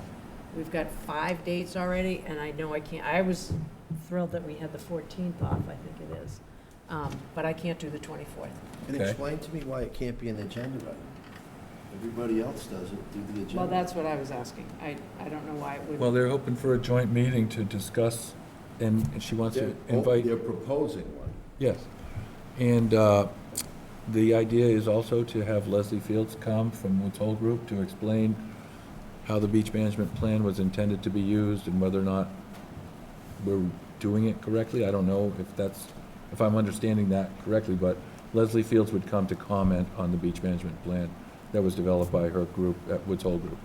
And I thought it would be a good idea to invite Mike Borselli, because I remember watching a presentation about beach nourishment when he was proposing a big project, and the Conservation Commission was saying, well, maybe we should just do a smaller project. And Mike tried to talk about how it's really important that when you do a project that you do the whole toe of the slope. It's a professional engineer's way of approaching it. And I think we need to come to agreement on what best practice is and see if we're really executing best practice. So I think there's some technical discussions that should be made, and I think it's probably a good time to have a joint meeting, but you'll be in charge of that. Yeah, that would If the be- date doesn't work, then we'll have to look for something else. that wouldn't work for me. Anything else for your report? That's the gist of my report tonight. All right, Ms. Scott Price. I don't have anything. I Get know, out. tragic. Get out. Mr. Zelinski? Other than I think it was a successful coming out party for the police chief today. It went really well. There's a lot of people there, and he was engaged with a lot of people. It looked to be pretty successful. Pretty good turnout on the department. Yeah, and it was really nice to kind of watch him work the room. He does a nice job at that. Okay, discussion for future agenda items. I'd still like to talk about the Steamship Authority planning initiatives, and I don't know if we would What like would to. that look like, Mr. Brown? Would you have Well, somebody I'd like to here? recap the planning initiatives that we've had. Myself and Mr. Suso spent 2 years going to meetings and talking about things and getting to know all the members. So would you lead that discussion? I'd be happy to. Okay, so we can add that to our, And of course, we'd probably invite Mr. Davis, maybe Ms. Stephen Sayers, who led the planning, long-range planning task force. Okay. Any other future agenda items? There was another request that I had to discuss. I mean, I had an idea about, with being so shorthanded, we really can't enforce speed limit enforcement.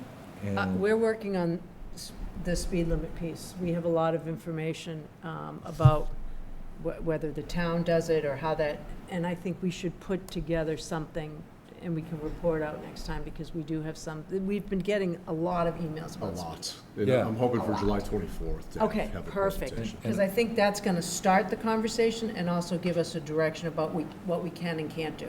Right. And So- I already know that we can't actually do the automated ticketing. For some reason, it's not legal in Massachusetts, but maybe we can send a letter to one of our legislative representatives and ask them if they would consider initiating it, because I know we're not the only department that's shorthanded and could use some help with little enforcement like that. And I think there are other things we can do, though, if I recall. We're having discussions about the driver The- awareness signage. There's studies, and I understand we have one, I haven't gotten a copy of it yet, showing the efficacy, the effectiveness of those driver awareness signs. Yeah. Slowing down. We've taken actually pre-installation and then during installation to see the pretty dramatic, I'm told, Yeah. reduction in speeds. It's changing the behavior. I know the signs on 151 are pretty effective on me, and I find myself drifting a little too fast, and then things like flashing. It flashes and right in like, your face. Here I go again. So we will talk about the issue of speeding, because that's, like I said, that has come up from several people this summer in emails, and, you know, what can we do about it? And there's some confusion around mass law about what we can do and what we can't do. And in some of the residential areas, I'm seeing a Yes. lot of complaints regarding speeding in residential areas, and I haven't spoken to the select board about this yet, but I've talked to Peter McConerty about speed tables as an option. So he's formulating a policy, he's almost got that done, but that's not collectors, not arterials, obviously, but residential streets where that would be Right. applicable. So that will, I have not forgotten that one. Okay. I promise that we have, but we've been working on that, and I know that the town manager's been in touch with legal counsel on Great. some parameters around that. Okay, anything else? That's it for me. All right, I will accept a motion to adjourn. So, second. Okay, I have a motion and a second. Any further discussion amongst the board? Would anyone like to stay? Nope. Okay, all Will we those in get- favor? will we get extra credit? Aye. Yeah, You don't get credit as it is. you don't get anything as it is.